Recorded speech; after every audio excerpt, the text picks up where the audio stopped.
anything's possible, but in this case, there are no armed guards. There's no, billionaire with security forces. And that could be problematic for the people that live in the area, including the primary witnesses contending with trespassers and people, the curious, attempting to stake the place out and see something. So we're really going to have to hope for the best with this. And it's one of those things, I guess the folks in Missouri just got fed up with being held at arm's length and not being allowed to be involved. And this is what happens when you try to hoard a case for as long as this case has been held back. So best of luck to Ted, but, he kind of brought it on himself. So there's not much that we can do about it. As a corollary, your friend Ray Stanford has been holding a lot of information to himself. But in his case, it's not stuff that is available to a lot of people except those he chooses to submit it to.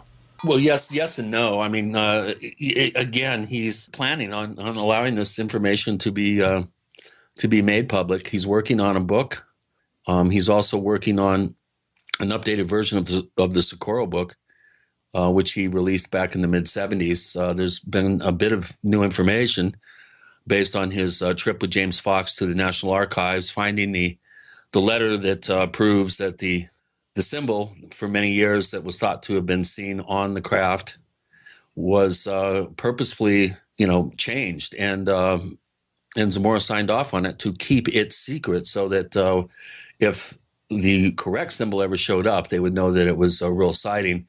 This is something that, has kind of been a bone of contention with some investigators over the years, I guess, now that, the real symbol has been produced by Stanford, but accusations of him lying about it and making all this up have been totally rendered moot because he's found the incriminating document that shows that Richard T. Holder did have Lonnie Zamora obscure that original symbol.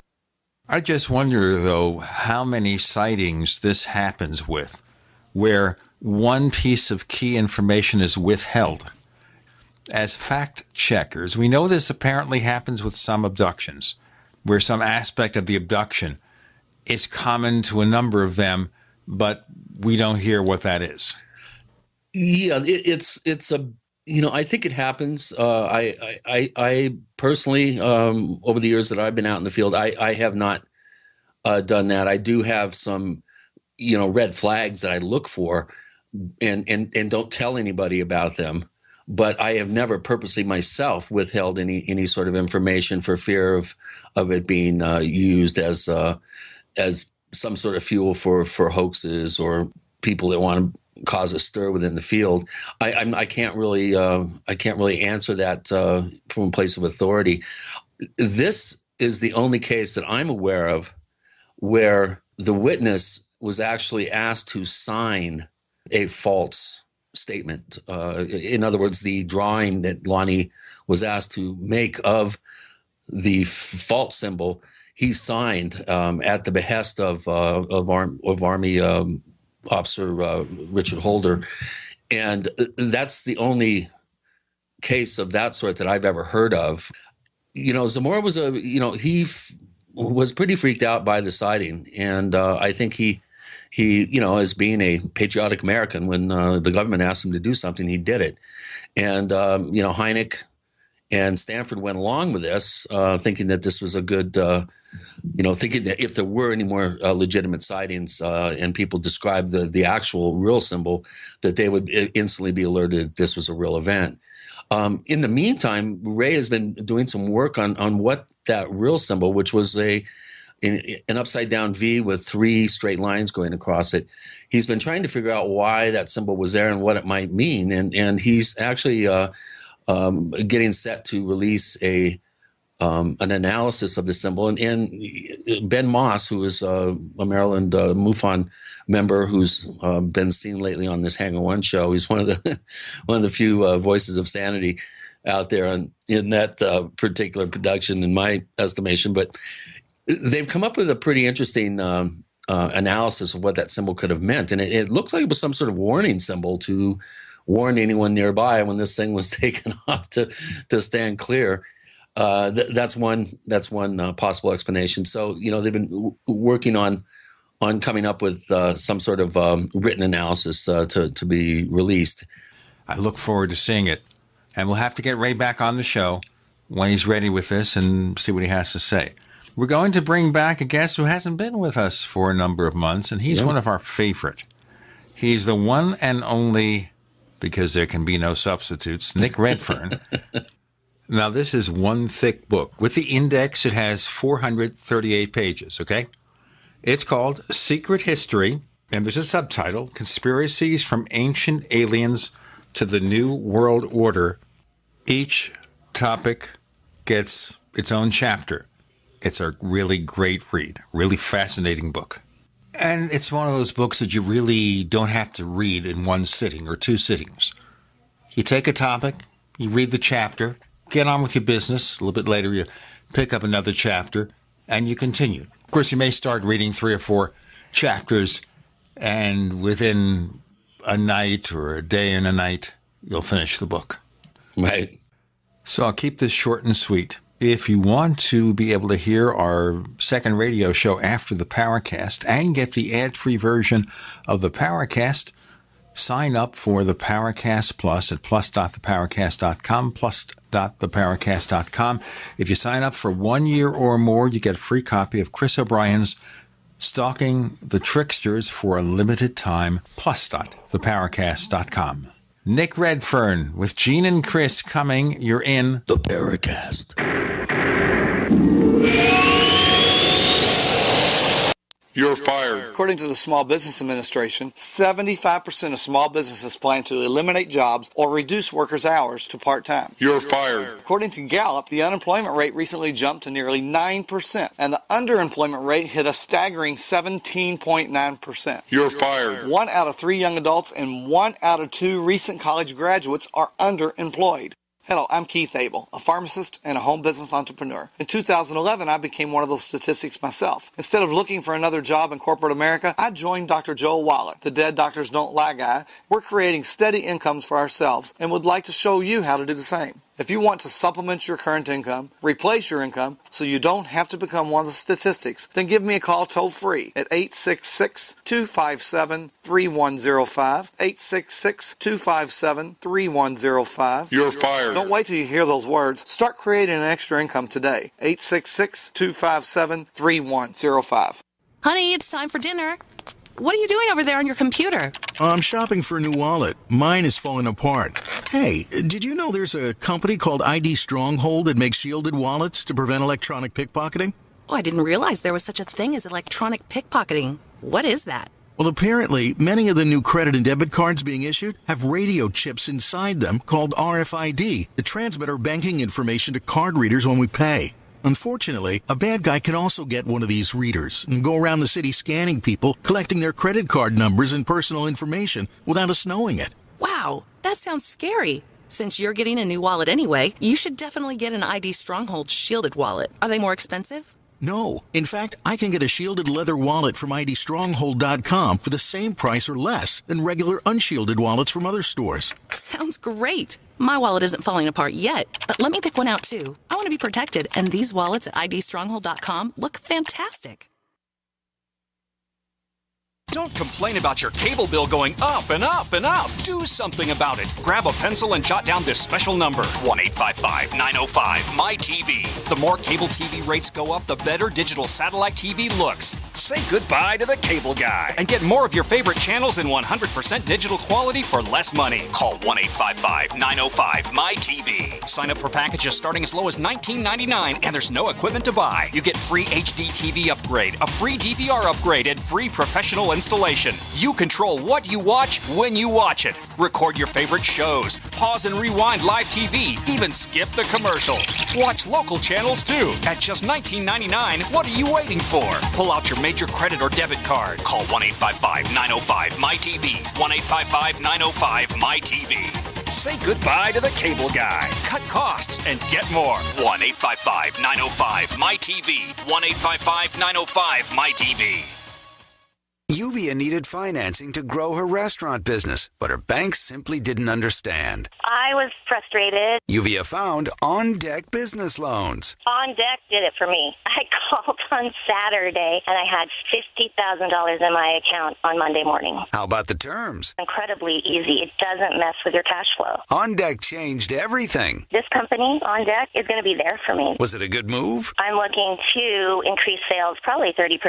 Been in business for at least a year with $100,000 plus in revenue? On Deck can get you $5,000 to $250,000 in as little as one business day. And they're A-plus rated with the Better Business Bureau. On Deck has opened up so many doors for me now. Truly, the sky is the limit. I'm excited. Apply now at OnDeckLending.com or call 800-326-5430. 800-326-5430. 800-326-5430. Loan subject to lender approval. We'd like to hear from you. If you have a comment or question about the Paracast, send it to news@theparacast.com. That's news@theparacast.com. And don't forget to visit our famous Paracast community forums at forum.theparacast.com. He's back, folks. One of our favorite people in the entire world of the paranormal, Nick Redfern. And he's been a busy bee, doing all sorts of things. And he has one new book out now, and there's another one coming in a few months, which we'll deal with later. But the current book, and it's a thick one here. It's like 400 pages. And I have it in my hand here. And if you had carpal tunnel syndrome, you're going to have a problem. With the index, it's 438 pages. Secret History. Conspiracies from Ancient Aliens to the New World Order. And that covers a whole bunch of ground, from ancient astronauts to the Kennedy assassination, to Roswell, to all sorts of interesting stuff, to Walt Disney and the CIA, a secret connection, believe it or not. But Nick, before we get to conspiracies, there is that subject on the table, and I know you said to me you didn't want to talk about the bloody Roswell slides. Let's just call it Slidegate. Would you like to say a few words before we get on to other stuff? No. Yeah, I mean, the only reason why, I didn't really want to talk about it was because I didn't think there was anything really new to say. And I kind of feel that continually promoting it or talking about it actually adds to the promotion, which I think is the wrong way to go about it. So it's kind of like a catch-22. I want to lay the matter to rest, but equally, the more you put out, the more responses you get from the other side, and it just continues and adds, I won't say it adds weight to the scenario, because it clearly doesn't, but what it does, it keeps it in the public domain and the public eye, when we should be put it down, kill it off, and then move on. And so it's sort of an issue as to how and why we do that. So that's why my initial approach when you first asked me. But then I sort of rethought about it and thought, well, why not just try and finally put the last nail in the coffin? Some people might think that's sort of been overly optimistic. This is ufology after all. Yeah, I mean, I think the entire Roswell Slides issue, Slidegate, whatever you want to call it, is sort of the biggest black mark on ufology since the alien autopsy film.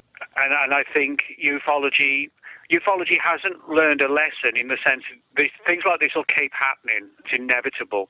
I think the only saving grace is that, regardless of what some people said, we have basically answered it, with the deciphering of the lettering, etc. But the will to, like the whole Fox Mulder thing of wanting to believe, for a lot of people, it's hard to get rid of that, and to me that's pretty pathetic, really. Sorry, I couldn't help but chuckling. We had Alejandro Rojas on last week, and he basically said the same thing. It's tawdry, and it's a shame that Schmidt and Carey were either inadvertently or by design taken in by this whole thing. And it's just, you're right, Nick. I think it just is one more piece of ammunition for the skeptics and the naysayers to just attack the field, and it also does, I think, it lessens the importance of the Roswell case, because so much is being glommed onto it, and people are trying to make money off this cultural meme. it weakens, I think, the validity of the case to a certain degree in people's minds who aren't really that knowledgeable about the case. I think people who might want to get interested in this whole field, it's just one more thing to keep them at arm's length and push them away. You're actually right on that score, because the big irony is, I really do believe something genuinely weird happened at Roswell in 47. In my mind, there's no doubt about that. But you're right. The problem is that when something like this is inserted into the story, then the whole story falls apart. It's like the boy who cried wolf. That's, the story. He cries one too many times and nobody listens. Well, that's what's going to happen eventually. The more and more hoaxes and disinformation or whatever is added to Roswell, eventually something genuinely good might come through, or it could come through, and people are just going to say, no, we're done with it. This keeps happening time and time again. And I would stress, I don't view, as some have said, that, this was some sort of psychological warfare operation to discredit Roswell. It wasn't. What I find most sort of angering from my perspective, is that a real word, angering? I'm not sure if it is or not.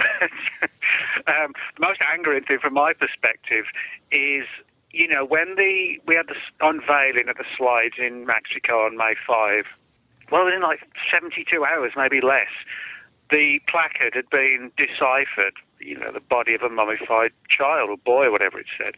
And yet the team had access to this, these images for a couple of years before that. How is it that this issue of the placard couldn't have been rectified 2 to 3 years ago? It easily could have been, because it was cleared up a couple of days later. So why couldn't it have been cleared up in the 3 years previous? So we wouldn't have even had to bother with a Mexico event. It could have just been laid to rest, and even possibly never mentioned or even brought up, because it could have just been closed down in-house and, okay, we won't mention it, we'll just move on to the next thing. There's one word to kind of answer that question, Nick, and that is money.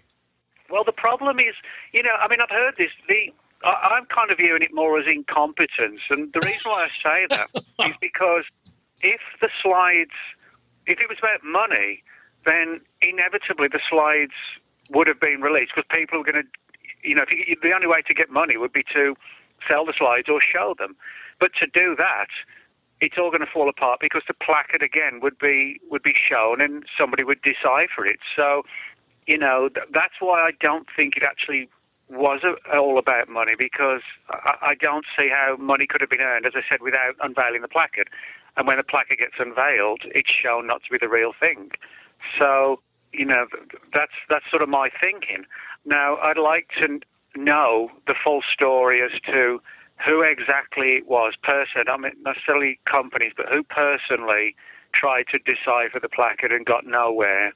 I'd like to see, like, a trail of paperwork that shows all that, so we can understand and figure out why no one could figure out what it said, and yet days later everybody could. That if the people want to demonstrate, that they want to put things right and smooth things over, well, show us all that so we can understand how mistakes were made, why mistakes were made, and what exactly happened. And maybe we can learn a few things from this beyond the ones that we've already learned, that, ufology is just, it's like a chamber of horrors, Oh, that's good. I like that, the chamber of horrors.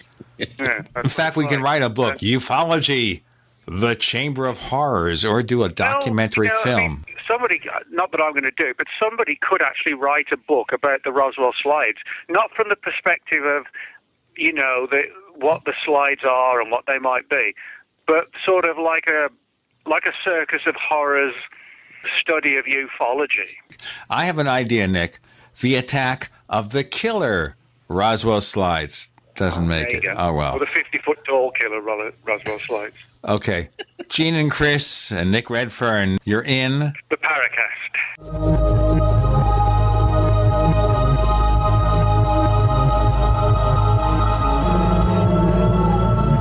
We are the premier independent talk radio network, the Genesis Communications Network, GCN. Is there a secret UFO agenda? Do strange creatures from the darkest corners of the mind roam the Earth? Is there evidence for mind control, time travel, or devious government conspiracies? Find out the inside scoop on the latest conspiracies, paranormal activity, and Fortean phenomena when you subscribe to Tim Beckley's Conspiracy Journal. It's jam-packed with stories, special book and DVD promotions, and the best news, it's absolutely free, sent right to your mailbox. Plus, a bonus free email newsletter sent out every Friday. Simply send an email with your name and address to Mr. UFO at webtv.net. That's Mr. UFO at webtv.net. Find out what they don't want you to know.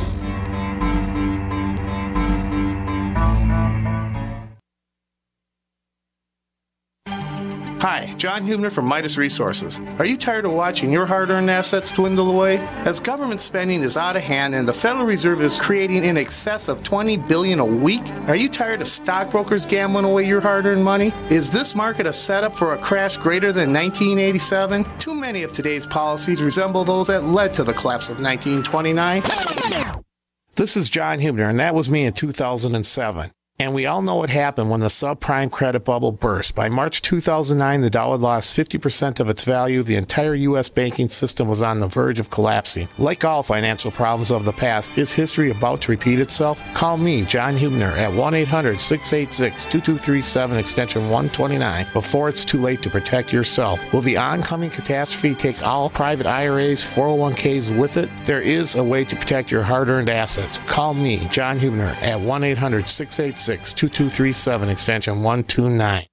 Yuvia needed financing to grow her restaurant business, but her banks simply didn't understand. I was frustrated. Yuvia found On Deck Business Loans. On Deck did it for me. I called on Saturday, and I had $50,000 in my account on Monday morning. How about the terms? Incredibly easy. It doesn't mess with your cash flow. On Deck changed everything. This company, On Deck, is going to be there for me. Was it a good move? I'm looking to increase sales probably 30%. Been in business for at least a year with $100,000 plus in revenue? On Deck can get you $5,000 to $250,000 in as little as one business day. And they're A-plus rated with the Better Business Bureau. On Deck has opened up so many doors for me now. Truly, the sky is the limit. I'm excited. Apply now at OnDeckLending.com or call 800-326-5430. 800-326-5430. 800-326-5430. Loan subject to lender approval.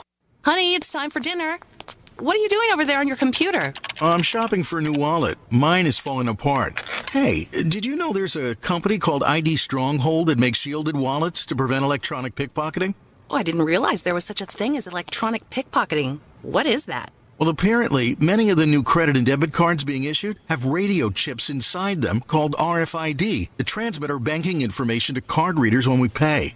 Unfortunately, a bad guy can also get one of these readers and go around the city scanning people, collecting their credit card numbers and personal information without us knowing it. Wow, that sounds scary. Since you're getting a new wallet anyway, you should definitely get an ID Stronghold shielded wallet. Are they more expensive? No. In fact, I can get a shielded leather wallet from IDStronghold.com for the same price or less than regular unshielded wallets from other stores. Sounds great. My wallet isn't falling apart yet, but let me pick one out too. I want to be protected, and these wallets at IDStronghold.com look fantastic.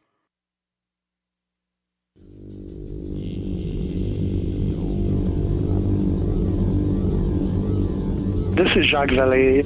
You're listening to the Paracast, the gold standard of paranormal radio.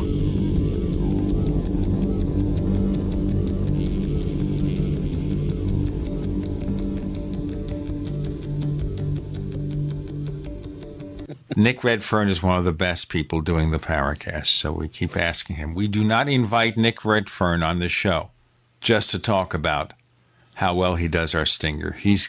We've been talking a little bit about Slidegate, Roswell slides, what happened, being a black mark on ufology. Chris was mentioning the other day that he lives about a mile from where this thing was actually exhibited. Anything new on that before we just leave the subject? Not really. I mean, the only stuff I have is what's in the public domain. I mean, I wrote an article right after the May the 5th thing, where I talked about one particular museum in New Mexico called the $1 Million Museum in White City, New Mexico, only less than 200 miles from where the Rays lived, Bernard and Hilda Ray lived. It actually has a dead alien story attached to it. It's right near the Carlsbad, or it was, the Carlsbad Caves, which I'm sure Bernard Ray, as a geologist, would have visited there, no distance. So that led me to believe that possibly the pictures were taken there because they had numerous mummies. They even had heads on display, and if you look up that high-res picture, there's like a wolf's head or something behind the body of the mummified child. You can see it. It's clear like a muzzle and the head and everything else. So that led me to believe that, the White City $1 Million Museum could have been the place. Now, it's found it wasn't, but I think it was a viable possibility. But now I see that the $1 Million Museum has been brought up again into the controversy. So this is what I mean about continuing to talk about it. I identify one museum with a dead alien story attached to it, which could have been the place. It wasn't. But then, because I highlight this, people pick up on it, and that becomes, it enters the equation now in another fashion, with this whole thing with Linda Howe, coming up with another scenario that it is an alien after all.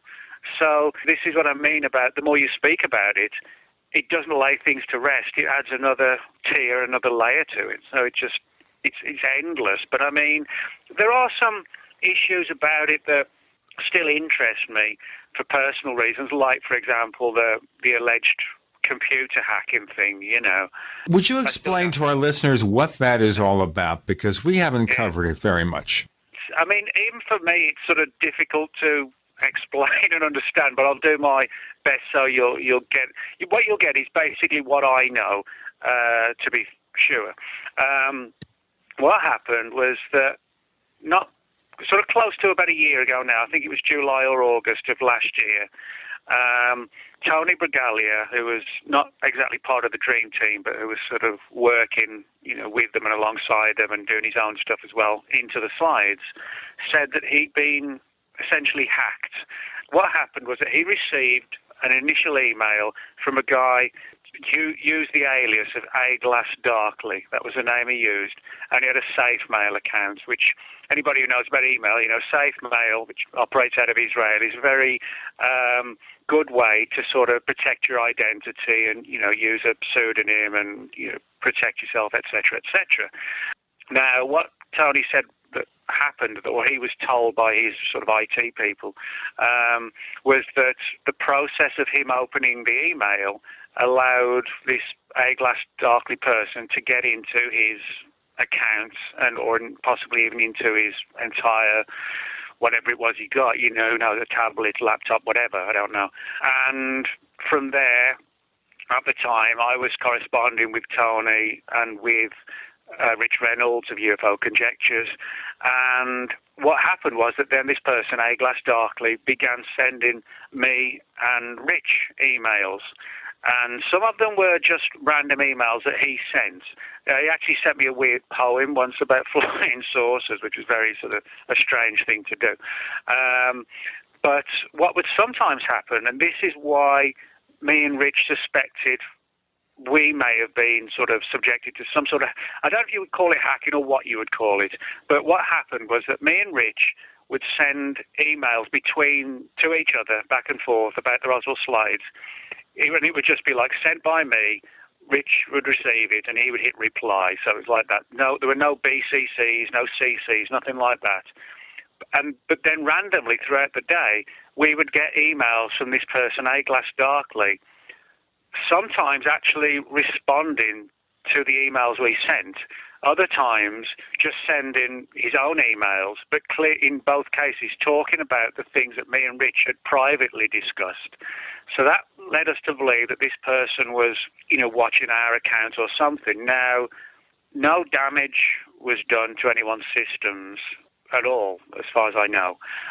Certainly Rich didn't have any damage done. Tony did say, and went on record as stating that money was taken from one of his accounts in like a skimming operation where criminals take small amounts from multiple accounts, and when you check your monthly statement, you might not miss $30 here or there, and somebody else might not miss 25, but you do that huge amount of time, and you're reaping in a massive amount of money. Tony went on the record as stating that happened. So, I don't believe this had anything to do with like the NSA or the government or anything like that, because number one, they wouldn't need to open a safe mail account to access my email or Tony's or Rich's, for God's sake. They could just penetrate your system. They don't need to go through safe mail. And Tony actually contacted safe mail in Israel and had them close the account down when it was explained to them what was going on, and they actually did that. So that's another point. And I don't see any agency wanting to tip anybody off or send them on an investigation by skimming money out of somebody's account, So my personal view is that it was probably done by someone in the UFO research community, an idiot who crossed the line and assumed wrongly that me, Rich, and Tony had the images on our respective machines, laptops or whatever. The irony was none of us did. At that time, we were still... I'm not sure if the very low-res image was in the public domain. It might have been. I can't remember now. But, I certainly didn't have anything saved on my laptop at all. If I had seen the image at that time, it would have been just Rich's blog or somewhere like that. But I can't remember exactly when that image surfaced. So I think it was somebody in ufology fishing around, hoping to be the first with the most by finding the images on our systems, and then found out that, well, they really don't have them at all, and then they just went away. Now, Tony has also gone on the record stating how he contacted the FBI. That, as far as I know, has not gone any further, and I don't know why that is, and I haven't heard anything from Tony for a long time, and certainly he's not been active very much on the internet since the whole slides issue occurred. So, but it comes down to this big issue of, is it hacking or is it something else? I'm not sure, because, I'm not a hacker. I'm not an expert in hacking. I don't know what the process is, by opening an email, how it makes you vulnerable and how then it hooks into other people's systems, and is it hacking, or did the guy just get an address book, out of Tony, and then contacted me and Rich through the address book? Well, that's possible, but that wouldn't explain how he was able to so clearly discuss the things me and Rich were talking about. That does suggest at some point and somehow he got access to our emails. So, that in itself is an interesting and annoying and angering thing. Tony called the FBI. If it was left down to me, the two of us would be locked inside a room and I'd be the one coming out. You know what I mean? Now, I should point out here, without getting into extensive detail, I suspect for a lot of people, hacking their email accounts is not all that difficult, because not everybody uses a strong password. If you know a person or about a person, you can probably guess it. I'm not inviting anyone to do anything. I'm just saying that the skill set involved may not be that extensive if you really try hard enough. But let's start moving away from that into other stuff in our next segment. We have Nick Redfern. We're going to talk about the secret history and the conspiracy theories and all that stuff. With Gene and Chris, you're in the Paracast.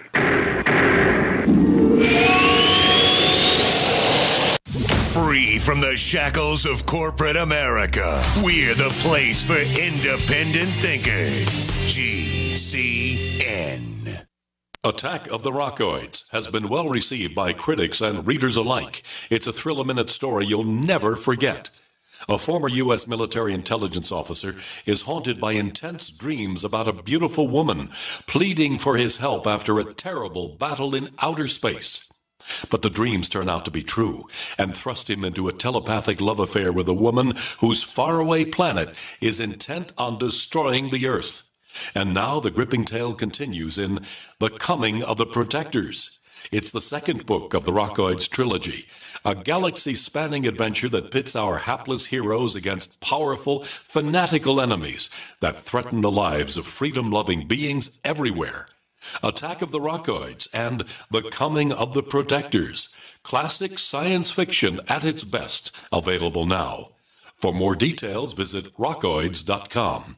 That's ROCKOIDS.com. If the IRS has garnished your paycheck or seized money from your bank account, you need to get professional tax help now. Fast action is required to put a halt to these aggressive IRS collection tactics. You can count on the knowledgeable team of tax professionals at Wall & Associates. With over 30 years of experience, Wall & Associates has settled the tax problems of thousands of taxpayers for a small fraction of what they owed. For a free face-to-face consultation, call 1-800-425-4610 to put a wall between you and the IRS. 1-800-425-4610 or look for us on the web at wallandassociates.net. We solve tax problems. If you hire Wall & Associates today, you'll never have to talk to the IRS again. To stop the levies and seizures today, take action now. Call Wall & Associates at 1-800-425-4610. Wall & Associates, 1-800-425-4610. Based on actual cases, results may vary, not a solicitation for legal services. You pick up the receiver with your heart racing and sweat dripping from your forehead. You finally muster the courage to dial the number to call into your favorite talk radio show. It rings once, twice, and then... Hello, it's GCN. What's your name and the state you're calling from? Surprised you got through, you squeak out. Jason from Minnesota. Please hold. As you patiently wait for your turn, you begin to daydream about being a famous talk radio host and what it would be like to have your own show. Jason from Minnesota, you're up. Millions of loyal listeners worldwide waiting to call and talk to you. Caller, are you there? Cheering crowds surround you, calling out your name. Jason! Jason! Going once, twice. Okay, we gotta move on to the next caller. You blew it. Huh? Wait, no! Interact with the host you're listening to right now, online at GCNlive.com. Click on the community link. Engage with other listeners. Ask questions. Start debates. Don't agree with the host? Let them know. Be a part of the community at GCNlive.com. We live in a complicated society. Stressful issues are always popping up. Have you ever been treated unfairly by someone? Have you ever been overcharged for a repair? Have you ever signed a contract or a document? Worried about identity theft? How many times have you been in those unique situations where you just wanted to call an attorney to find out if you're right or wrong, or what your legal rights are? But every time you think about calling an attorney, what do you think about first? That's right. Who do you call, and how much will it cost? Our friends at Legal Shield have found a solution. With a nationwide network of 6,900 attorneys who average over 19 years of experience, Legal Shield's law firms take over 40,000 calls per week helping their members. For less than $20 per month, you can have access to Legal Shield on everything from the trivial to the traumatic. Let Legal Shield stand up for your rights at lsprotection.com. That's lsprotection.com. Or call 855-340-SAVE, 855-340-7283. Results will vary from case to case.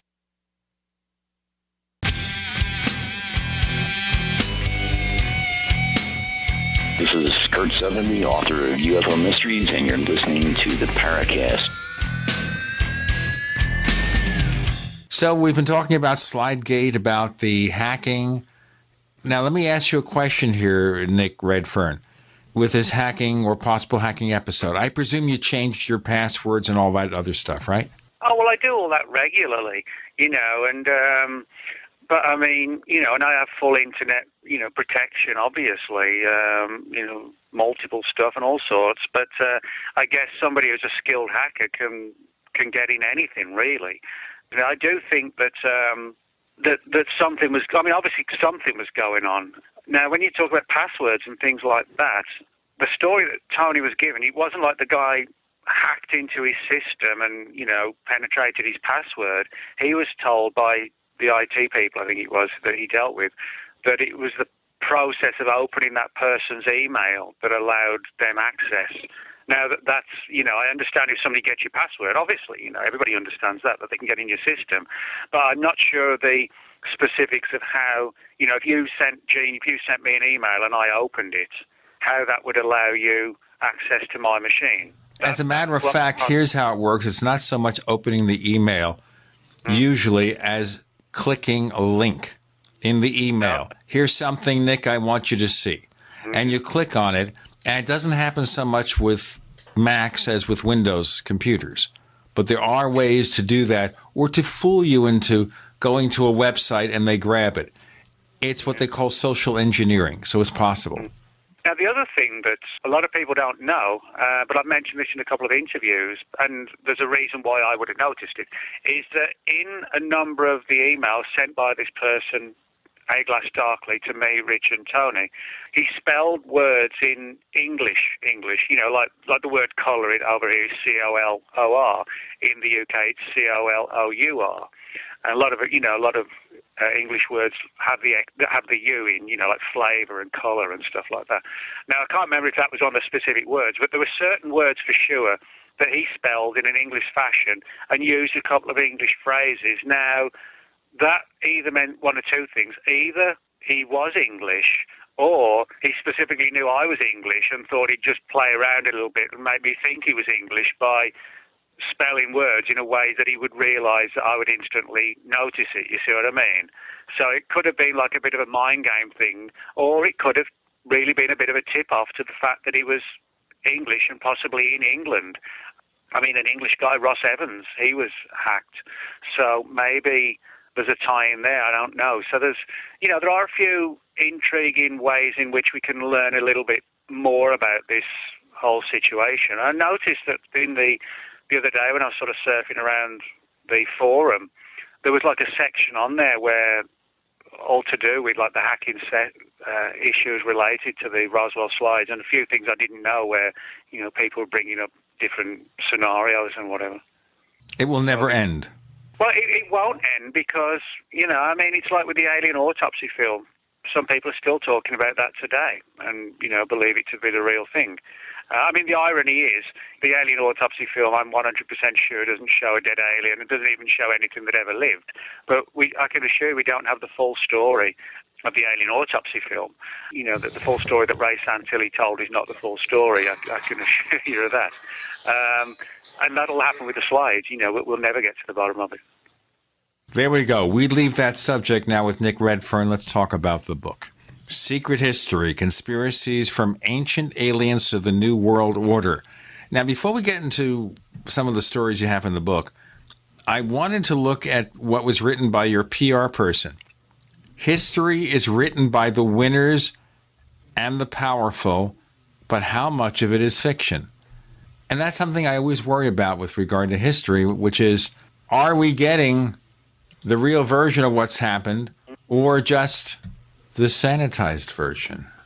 Well, unfortunately, that's something everybody sort of, I guess, ponders on from time to time. And unfortunately, as time progresses, it gets more and more difficult and we get more and more evidence, if you like, or suspicions that as society progresses, we're just being lied to even more and more.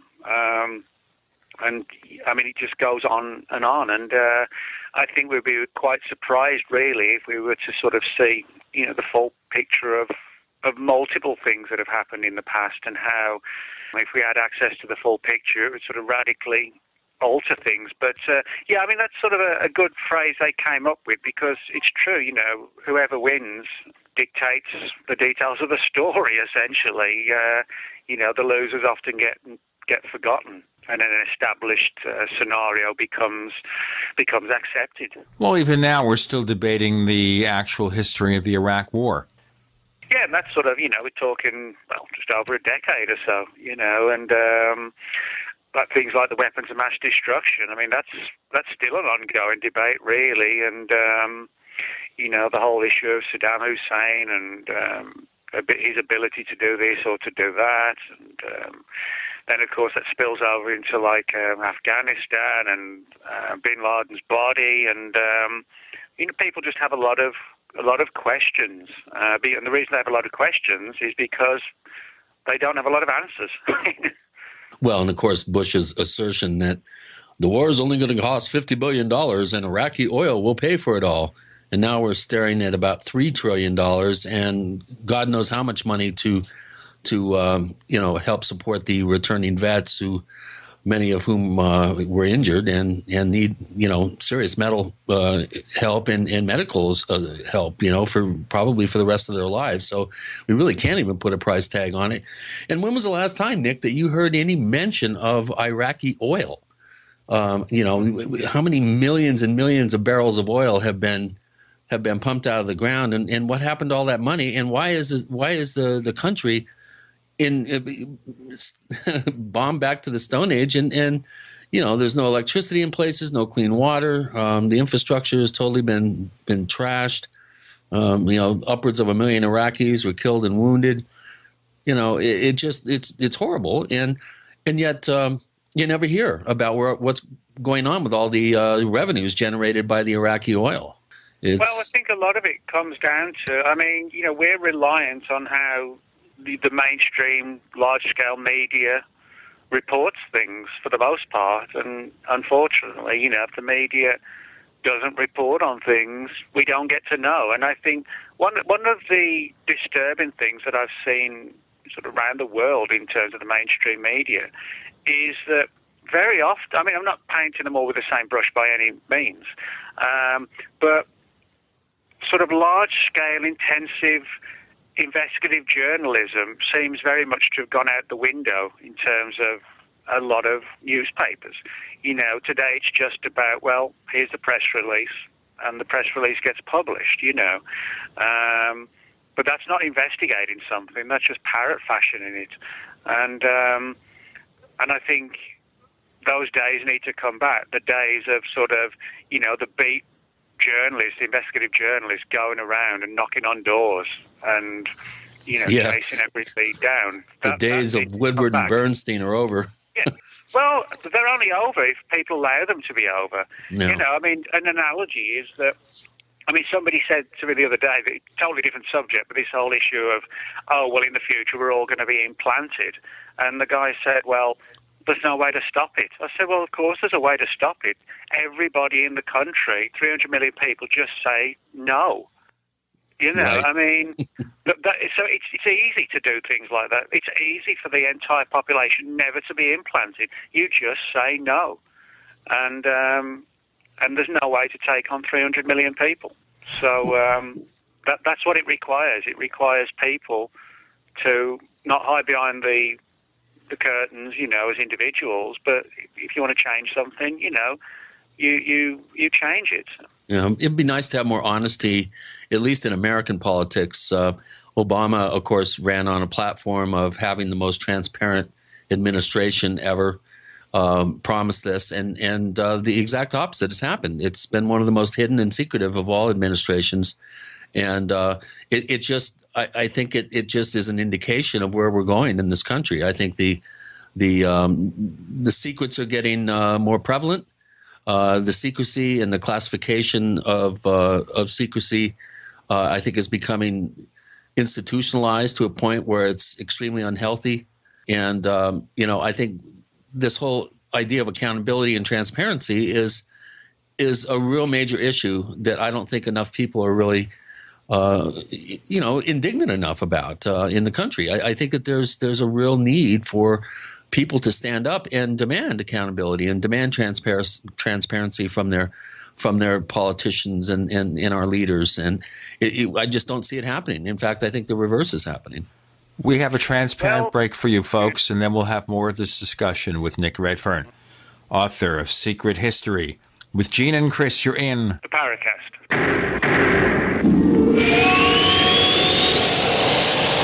A little right, a little left, but always independent-minded. The Genesis Communications Network, GCN. If you owe $10,000 or more to the IRS or state in back taxes, you know they'll never stop coming after you. With bank levies, wage garnishments, they'll even seize your home or business. The good news? A government program for tax debt forgiveness. It's called the Fresh Start Initiative. I'm Paul Sibley with U.S. Tax Shield. We can help navigate the new laws, get you protected, and resolve your tax issues permanently. Call the experts at U.S. Tax Shield now for your free consultation and get a guaranteed quote to resolve your case. Call 800-436-6451. That's 800-436-6451. Now, a twice as nice Twin Kit special offer from Complete H2O Minerals for all GCN listeners. Get a Complete H2O Minerals Twin Kit with 33 different minerals, vitamins, and amino acids all in a liquid form. Enough for 2 people for 1 month. Regular price $89.95, but now Complete H2O Minerals is offering the Twin Kit for $69.95. And all GCN listeners receive a bonus 16-ounce bottle of Ionic Silver absolutely free with free shipping. A $120 total value. Hurry, limited time offer. Call 803-794-4767 or click CompleteH2OMinerals.com.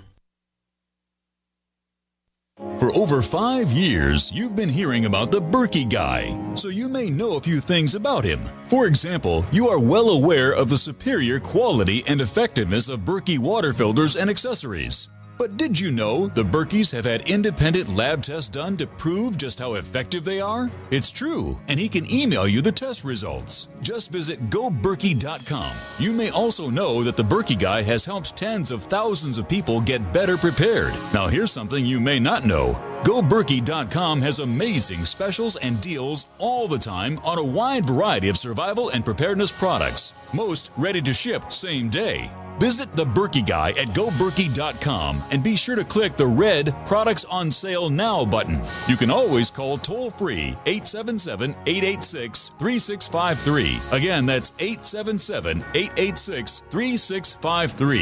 GoBerkey.com, home of the Berkey Guy.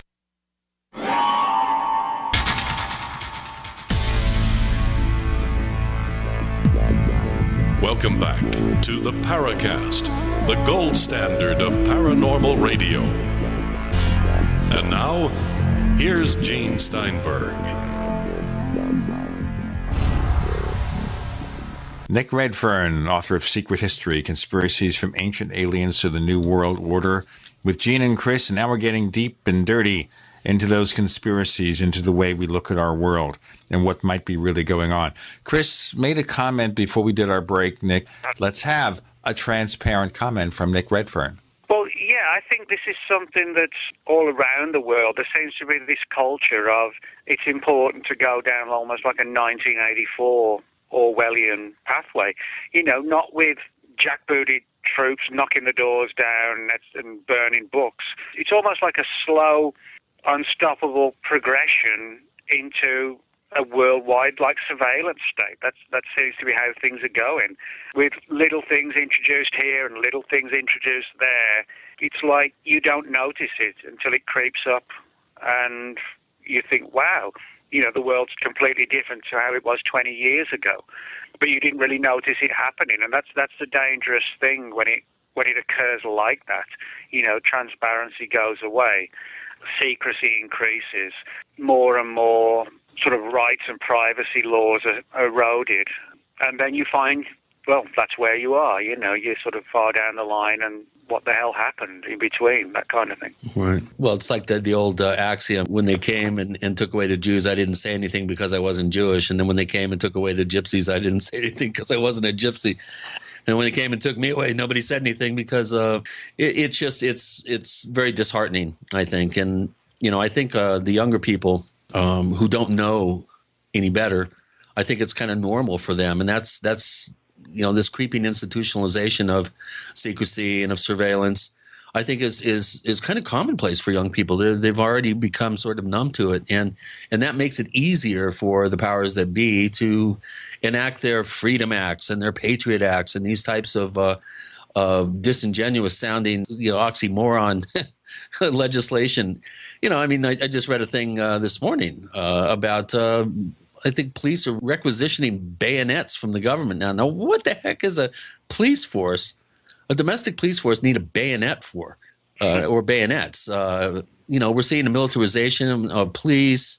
We have these very shady kind of psyops military maneuvers like Jade Helm. It's just, I don't know. I think kids really, this is normal for them now. And I don't think you're going to have the kind of outcry. I think, why complain about something that's normal to you? You're right, because I think, most of us listening to the show or on the show, et cetera, were born into an era that predates the internet. Now, of course, the internet has been a massively good, or it can be, used the right way, it can be a massively good resource tool, whether for social media, contacting friends, finding data and information, work, travel plans, you name it. But it also, has the ability to sort of isolate people. And certainly you see that with the young kids where, how many young kids today in the US ride the bikes around town and fall off the bike and get scrapes and cut and ride home at 7 o'clock with their friends? You don't see that. They're all locked up in the bedroom texting. And God forbid they fall off the bike because then the parents freak out and, you've got to get all these new medicines, from your local pharmacy to put on the wound, otherwise they're getting infected and the leg's going to have to be chopped off. And, none of that happened when we were kids. You fall off your bike, you go home, your mum said, "What you doing?" "Oh, I fell off my bike." Just clean it up and forget about it, Right. It's like parents have become paranoid about letting the kids out. Don't let them get in the dirt. They're going to get a new type of virus that we've got to be warned about. But those kids, they don't know how the world used to be. They don't know there is a world out there where you can have fun. They're brought up to believe that, God forbid, you touch somebody's front door, what could be on it? It could be infected with the Black Death or something, So you have that angle. And, of course, as you said, the most important thing is that the new generation is born into a world where they've not known any difference. They don't have memories of when it wasn't like that. So, yeah, I don't mean to sound defeatist because it's not, but I can understand how a future generations, perhaps the one after this one and the one after that, really wouldn't care if they were implanted or not. If they don't care, well, why should I care about them? That's the way I look at it. If you want to give up and you're 70, 100 years from now, well, screw you. It's your fault. I'm not going to worry about those people if they're, if they're sheep. I see the country kind of, in many ways, sort of devolving into a state of waking coma. I think there's a lot of people walking around, they're tranquilized, they're taking mood altering antidepressants and Prozac and Xanax and all these types of numbing, medications that just sort of, I think, kind of dumb you down and just make you sort of numb to reality in many ways. And I think they do. That's the whole point of them. Complacency. You get hooked on them. To ostensibly help your moods, but then you are hooked on them. It's like it is a drug. But again, 30 years ago, people weren't popping this pill for anxiety or depression or this or whatever. You just got on with your lives and. If you feel a bit down on a Monday morning, that's no reason to pop a pill. Everybody's down on a Monday morning. What you got to do is just sort of pull your boots on and get on with the day. And if you're feeling a bit low, give yourself a punch around the face and snap out of it. Take a pill. That's the way I look at it. And I don't have kids, so it's all okay for me to. Or some people say, well, you don't have kids or whatever, you know what it's like and all the stress. But, it's all this sort of stuff about, teaching kids not to do this and not to do that. Well, when I was a little kid, if I did something wrong, my dad would give me a clip around the head and I'd know not to do it again.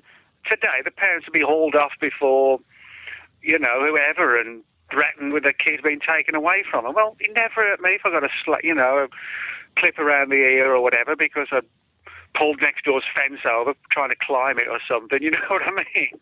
Right. And so it's like common sense has gone and it's been replaced by just people living in states of fear, anxiety, stress, depression. You wake up on a Monday morning, feeling depressed and down. You've got Monday morning syndrome. No. It's Monday morning and we've just had a great weekend and I really don't want to get up. You don't need to be on pills for things like that. And if you're depressed because how your life is, well, change your life. Don't take a pill to cope with the life you've got that's crappy. Change your life. Yeah, and change the laws and make it illegal to advertise drugs on TV and just prompt people to be in a constant state of self-medication and self-diagnosis. I loved it when the first drug commercial started coming out after they changed the laws, and one of the first ones to be advertised was Claritin, and this ad would come on and it would be this real psychedelic, this colorful kind of dreamlike sequence of trees and flowers blooming in fast motion, and then it said Claritin, ask your doctor if it's right for you, and they never told you what it was for. It just blew my mind. I'm looking at whoever was in the room with me, and I'm going, oh my God. Well, this is a problem that people today are conditioned that they've got to be on something. If you're not on something, well, what's wrong with you? I mean, I'm not nothing special, but I mean, I've never taken an antidepressant, an anxiety pill, or nothing in my entire life. Never mind in the last couple of years, in my entire life. Because you're too dang busy, dude. You got so much going on that there's just no way. I mean, you don't have time to be depressed. Well, I mean, we all get down from now and again because that's called life, you know. An Englishman living in Texas, yeah, you probably do get down every now and then. Well, I like Dallas, you know, it's a cool area. But, you know, I mean, joking aside, my view is, well, if you're down, you're not feeling so good and things aren't going well, you have to do things to put it right. You know, you can't just sort of roll over and lose and end up like a quivering wreck on the floor. Let's talk about quivering wrecks in our next segment with Gene and Chris and Nick Redfern. You're in the Paracast.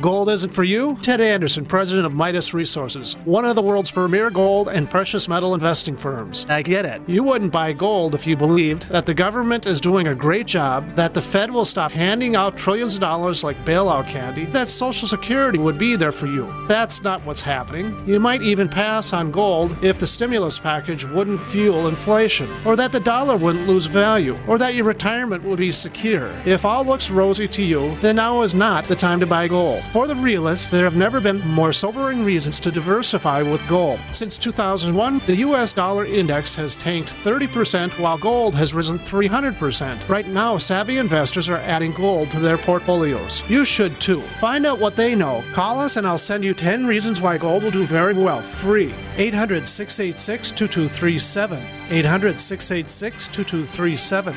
That's 800-686-2237.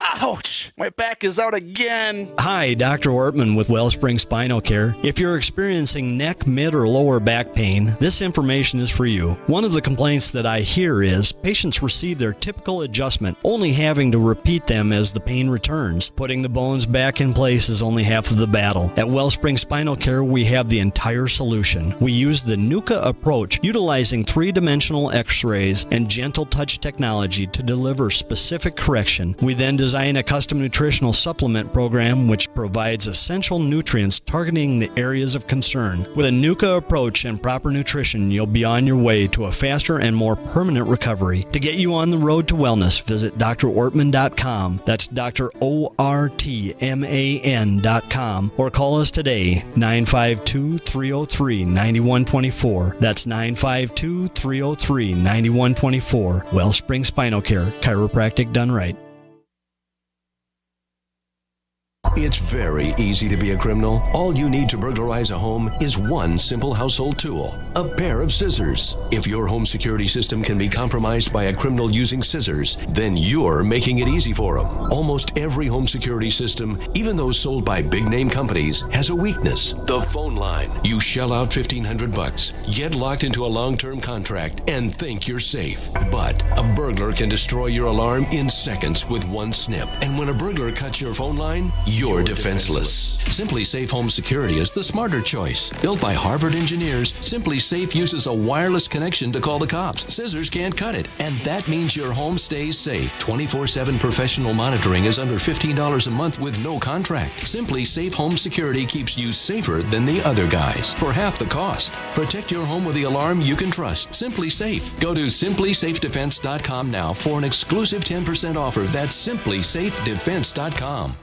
It's absolutely heartbreaking. All over America, people are suffering from issues related to angina pain, high blood pressure, congestive heart failure, irregular heartbeat, clogged arteries, and high cholesterol. Can you live your life free from sickness, pain, and fear, and experience your body healing itself? Look to Heart and Body Extract, an all-natural supplement that aids ailing bodies. It has an exclusive formula of wild-crafted and organic herbs. End the pain without all the side effects of prescription drugs. People people 20 years younger will envy your vitality. Want a happier, healthier you? Then go to heartandbody.com or call toll-free 866-295-5305 for free information. Heart and Body Extract offers a lifetime guarantee with no price increase in over 14 years. What are you waiting for? Call Heart and Body now at 866-295-5305 for your free information. Go to heartandbody.com, 866-295-5305. Distributor inquiries welcome.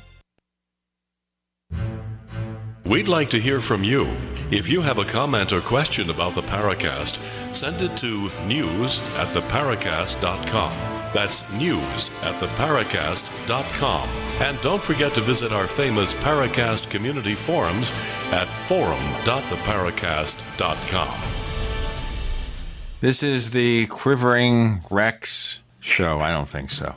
Nick Redfern, you want to continue on that discussion? Then I'd like to focus on specific conspiracies and what they mean.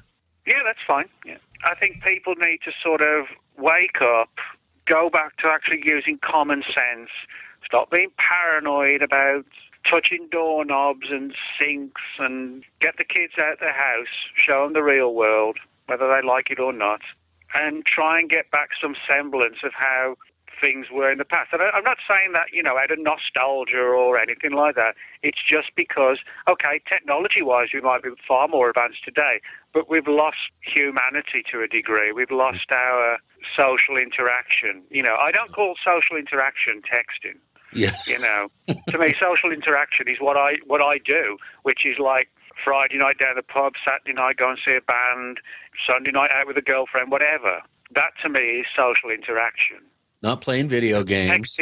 Yeah, where are you now? Letter R, letter U. That to me, that's not social interaction. Yeah. That's just being like Robbie the robot, Well, we live in a very narcissistic culture. I think it's becoming more and more narcissistic. I go up to Grand Canyon, do tours up there all the time, and more of these people are walking around with these selfie sticks. I'm gonna take one and just beat the hell out of somebody with it.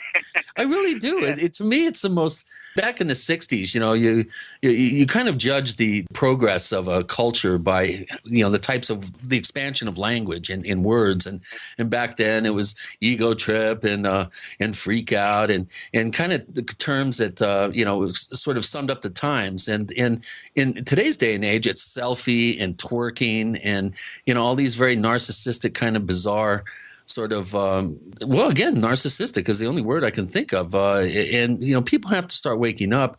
You're right. We need to start interacting more in a genuine way, not a superficial way on Facebook or texting, and get your noses out of your damn smartphones. I don't know how many times I pull up next to somebody and they're driving along and they're texting. I mean, to me, it's dangerous, number one. And number two, it's just emblematic of what's going on in the culture right now. And I if that's sounding like an old fogey, I don't care. I claim it. Well, I agree with what you said, but one of the things I would say is, I'm not denying the importance of the technology that we have today. I'm not some sort of Luddite, as they call it, who wants to go back to days when we just used phones and faxes. That'd be ridiculous. The internet is an amazing tool, and, life would be worse without it. But I think what's happened is that it's essentially become all-controlling and all-dominating. What we've lost with the internet is the balance of the incredible opportunity it gives us, right, with also having a normal life. Yeah. And that's what's happened. We've lost the normal life aspect and totally gone over to the technology side of things. If it was a pure balance, which is what I try and do, a lot of people know I work 8 to 5, Monday to Friday, and that's it. I don't work at night. I don't work at weekends unless it's like a conference or something. And I just have a totally normal life away. I follow the soccer a lot, go and watch that. I do totally normal stuff. And I think if you can balance it, everything's good. But today's generation cannot balance, youngest generations cannot balance it. They're basically becoming sort of slave to the machine, you know what I mean? Yeah. Now, let me ask you here, since we're so much focusing on secret histories and conspiracies, do you think the way that young people behave today is driven by the technology and just natural evolution and the way things work? or there's some other force at work there? Well, I think what you're saying, I mean, I don't think smartphones were created to deliberately watch everyone and keep everybody occupied. But I think there are probably certain power players who have come to realize that, wow, yes, this technology was introduced, to create a better phone, but actually we can make use of it and watch everybody with it. So I think that's happened. Can you spell Google? Can I spell Google? I can try. You just did, I think. It's like any of these technologies. I don't think they were created by some sinister body where they thought, well, we can watch everybody, and if we bring out electronic books, we can see what everybody's reading. I don't think it was deliberately done like that, but I think it is a situation where certain people, like I said, can say, wow, the fact that people are reading books online now, we can see what they're reading, and whereas if they're just going into a store or whatever, it's less easy. I think that's the problem, is that the more the technology advances today, internet-based stuff, it becomes more and more easy to follow what we're doing. I mean, going back to that issue of being implanted, I mean, I actually previously said, what do you think about the whole implant thing? And I said, well, really, it's a non-issue. We don't need to be implanted anymore. And they're like, well, why not? I said, well, because most people have got iPhones. Your every movement can be tracked. Your every social media interaction can be tracked. Every book you buy off Amazon can be tracked. You don't need to be implanted. You effectively, you are implanted, except under your skin. It's in your pocket, Right. Good point. Oh, I'm full of good points. I'm noticing. We're all having fun here. There's a feeling here that a lot of things changed for the worse, beginning with the Kennedy assassination. There was so much optimism in our world. And after that, we had that event with a lot of controversy over what actually happened. We had the Vietnam War that may or may not have played out that way if Kennedy were still alive. All those things. What's your perception? Well, I wasn't born when the Kennedy assassination happened, but I mean, anyone who knows anything about history realizes the sort of sheer shock and vibrations that went through the country and the world when that happened. I'm sure there's anybody who was alive and of a certain age, not just in America, who doesn't remember where they were, when Kennedy was shot. I'm sure they do. But yeah, and I think what a lot of this comes down to is something which I think also applies to the UFO issue. I genuinely don't believe that a lot of the things that are seen as being the work of like the elected government actually is the work of the elected government. I often think there's sort of like rogue agencies or sort of black budget operations, and they're the ones really pulling the strings, and they're the ones trying to push this through or push that through, and it's done under the banner of government. So, I genuinely do think that, the elected governments may be perceived as the bad guys by a lot of people, but I think in many respects they're not. But their strings are being pulled unknowingly by powerful players linked with worldwide multi-corporations and things like that. And I think with all these operations, different tentacles going on, they're the ones who have changed things since the Kennedy assassination. They're the ones lurking in the shadows while people pointing the finger at the CIA or whatever for the Kennedy assassination. But it's this powerful body lurking in the shadows, and that could apply to other political assassinations, reasons for getting into wars, who's actually coming up with the reasons why we need to go into this war. Is it the government? Is it the Pentagon? Or is it actually, as I suspect, people who may have ties to these bodies but have sort of a more sinister and far deeper agenda going on? Good point. It's greed. With Gene and Chris and Nick, you're in the Paracast.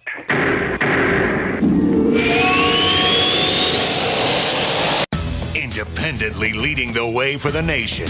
Compelling talk for every political persuasion. We are GCN. Graphic Converter is the image manipulation tool for the rest of us. It does not use any database. You get full control of all your files. Want to view the images of a folder? Drag it into Graphic Converter and a powerful browser opens up to show your image files. You could use it for slideshows. You could use it to import images from digital cameras or from scanners. Need to do some image editing? You can do that too in Graphic Converter. Also print catalogs. Convert from so many formats, I can't even list them. Download now to see if Graphic Converter is good for you, like 1.5 million other users. Guess what? You could save money when you buy Graphic Converter. Use the coupon code Night Owl. Use the coupon code Night Owl to get a special price for Graphic Converter. Go to lemkesoft.com. That's LEMKE soft.com. lemkesoft.com. LEMKE soft.com. As if chlorine in our water weren't bad enough, now they're adding ammonia? It's true. Some municipalities are now adding ammonia plus chlorine to your water supply. It's a disinfectant called chloramine. But with a trusted Big Berkey water filter, you can keep chloramine out of your water. New NSF EPA certified lab tests show EPA Berkey water filters remove chloramines, pharmaceuticals, BPA, pesticides, bacteria and viruses, all forms of fluoride, and much more. Big Berkey water filters are the original and most trusted on the market. The gold standard in water purification. And our filters last for years at less than 2 cents per gallon. Big Berkey, the one that's powerful enough to purify stagnant pond water. Get your Big Berkey today. Call 1-877-99-BERKEY or click BigBerkeyWaterFilters.com. That's 1-877-99-BERKEY. Big Berkey Water Filters, for the love of clean water. Usually, the older one gets, the less you are able to absorb amino acids and the less you are able to repair the 100 trillion cells of your body. As a result, you'll have less energy, your tissues will shrink, and you'll become wrinkled. An older person will typically injure more easily and heal more slowly. Not fun.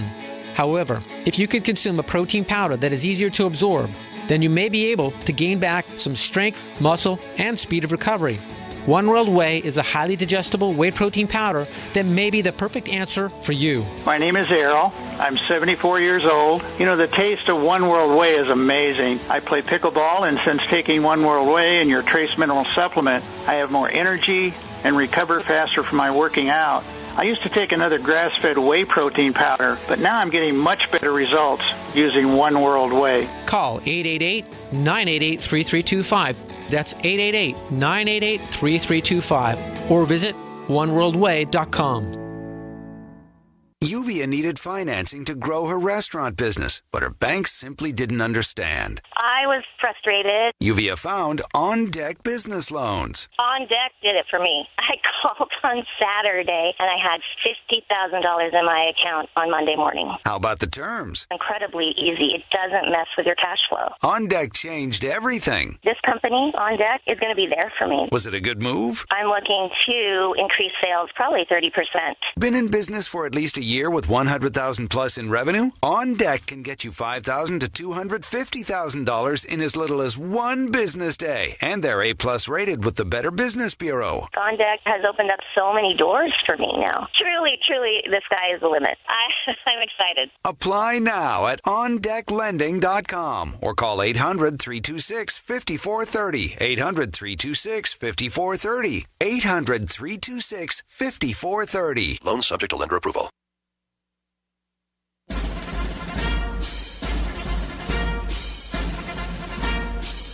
Hi, it's Grant Cameron from PresidentialUFO.com. You're listening to the Paracast, the gold standard of paranormal radio.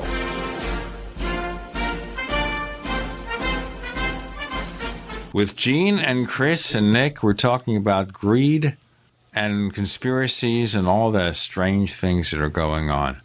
There's a lot to talk about in this book, and I wanted to focus on a few things that just hit me as I was reading the chapter. Number one being a conspiracy with regard to the Lenin assassination. Mm-hmm. So is there a suggestion here it was not just this lone crazed gunman? Well, for most people who've sort of commented on the death of John Lennon, it's not whether or not Mark Chapman was the only gunman. I mean, he clearly was. The big question is, did Mark Chapman do it of his own accord, or was he some kind of Manchurian candidate? You know, that's sort of been the major thrust of the research community that exists in that field. And there is sort of like an undercurrent of people who focus on that particular area.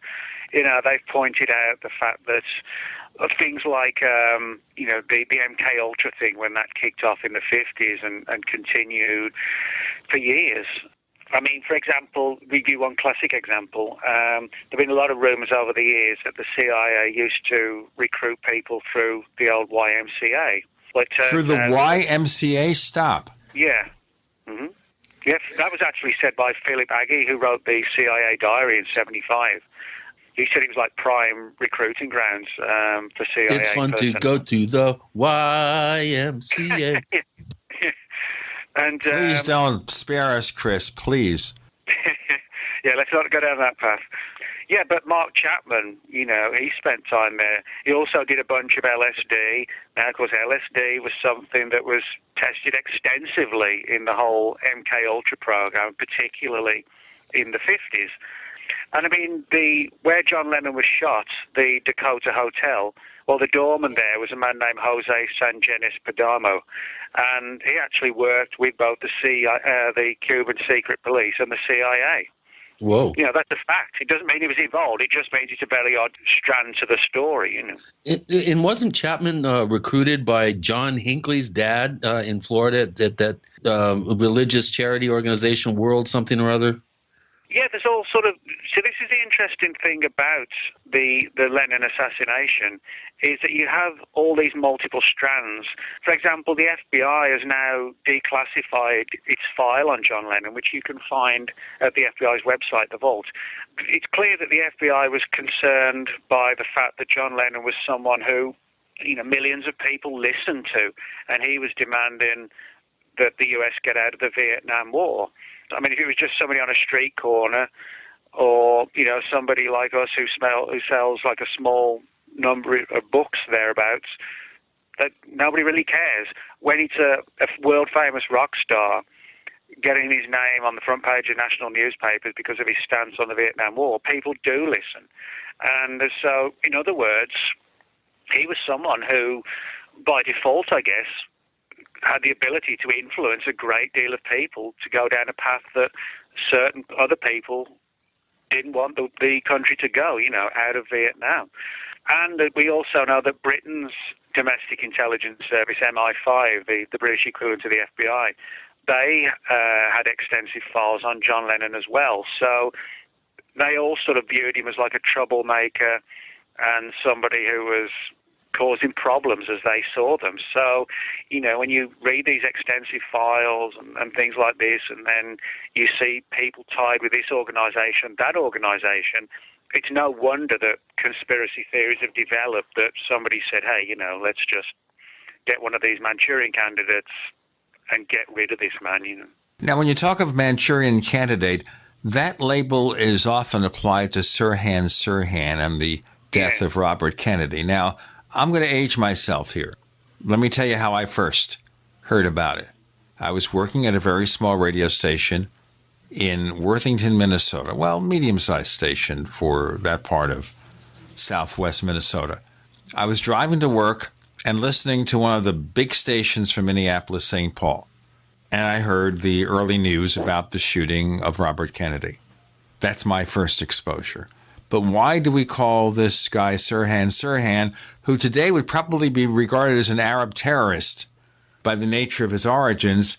How do we think of him as a Manchurian candidate? Well, you know, I mean, these theories have sort of developed in most of the sort of relatively recent last 50 years assassination-type cases, whether, you know, Sirhan Sirhan, obviously Lee Harvey Oswald, etc., etc. I mean, there are a few weird things in relation to the whole issue, you know, of Sirhan Sirhan. For example, at one point, he was basically sort of interviewed and questioned by a psychiatrist based at UCLA named Dr. Bernard Diamond. And Diamond actually brought up certain entries that were contained in Sirhan's notepads. And he'd sort of written time and time again, in capital letters no less, mind control, mind control, mind control. And so you have things like this, you know. Was that just some way for him to sort of have a plausible means of defense? You know, it wasn't me, I was hypnotized. I mean, some people have argued that. But on the other hand, you could take the approach that this is evidence of something that was sort of deeply buried in his mind and something that happened to him. You know, the the whole issue then came tumbling out. And there's also this strange story. The lady in the polka dot dress. Yeah, that's what I was going to say. The woman in the polka dotted dress at the scene of the assassination. One of the theories is that with these Manchurian candidates, they have to have like a trigger image or a trigger word or something like this to put them in that sort of hypnotized mode. In other words, they're not constantly walking around like in a zombie type daze, but when they see the trigger image or they hear the trigger word, their mind flips over to this hypnotized robotic state. And one of the theories is that this polka dotted dressed woman at the assassination, that for Sahan, the image of the polka-dotted dress was what put him in essentially assassin mode. And then when it was over, his mind began to clear, and it was, what the hell just happened? So, it's an intriguing case, and like with the Lennon assassination and like with the Kennedy JFK assassination, you have all these weird little strands and ties and links. And the reason why I get suspicious and suspect that we do have Manchurian candidates is that if we didn't, we simply wouldn't have all these odd strands and ties. If it was just a regular person who just decided to go out and do it because they didn't like the person, you wouldn't find odd and curious links to the CIA or the mafia or whoever. It would just, it would just be, well, he worked at this store and, took his kids to church and whatever. But we're not seeing that. So that's what leads me to believe there are Manchurian candidates, not necessarily just what they do, but the people they're tied to and the strands that we find when you go looking into their backgrounds. Well, this is also what I wonder, especially in the 60s, because we had the movie, The Manchurian Candidate, where this former soldier is being given this, shall we say, series of brainwash sessions by an actor named Kai D, who, by the way, played Wo-Fat on the original Hawaii Five-0 and was also a co-producer of the Long John Nebel radio show. Well, that's just background information. And he was not Korean. He was not Oriental. I think he was born in Europe. The key being here is we think of that, where someone gets a telephone call and someone says something, and that's a common theme used in a lot of movies. But is that really something that could have happened, or is it something that satisfies people who can't accept the possibility that just one crazy person did all this stuff? Well, that's actually a very good question. And I think, it does satisfy people, but just because it does satisfy people doesn't necessarily mean it's wrong. I'll give you a classic example. Let's do that example in our next segment. Let's hold the classic example, and we'll have it waiting for you in our next segment with Nick Redfern, talking about secret history with Gene and Chris. You're in the Paracast.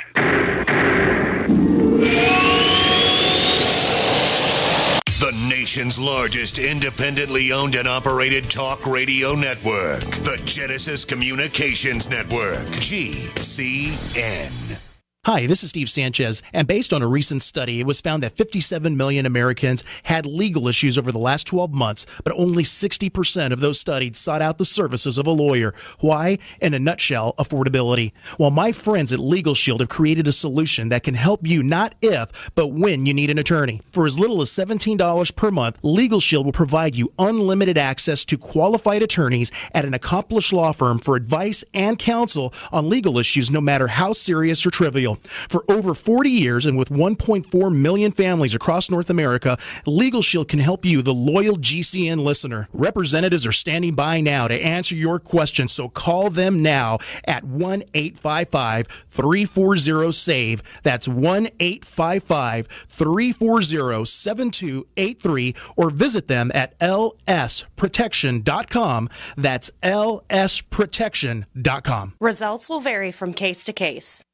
Don't complain about your cable bill going up and up and up. Do something about it. Grab a pencil and jot down this special number, 1-855-905-MyTV. The more cable TV rates go up, the better digital satellite TV looks. Say goodbye to the cable guy and get more of your favorite channels in 100% digital quality for less money. Call 1-855-905-MyTV. Sign up for packages starting as low as $19.99, and there's no equipment to buy. You get free HD TV upgrade, a free DVR upgrade, and free professional installation. You control what you watch when you watch it. Record your favorite shows, pause and rewind live TV, even skip the commercials. Watch local channels too. At just $19.99, what are you waiting for? Pull out your major credit or debit card. Call 1-855-905-MyTV. 1-855-905-MyTV. Say goodbye to the cable guy. Cut costs and get more. 1-855-905-MyTV. 1-855-905-MyTV.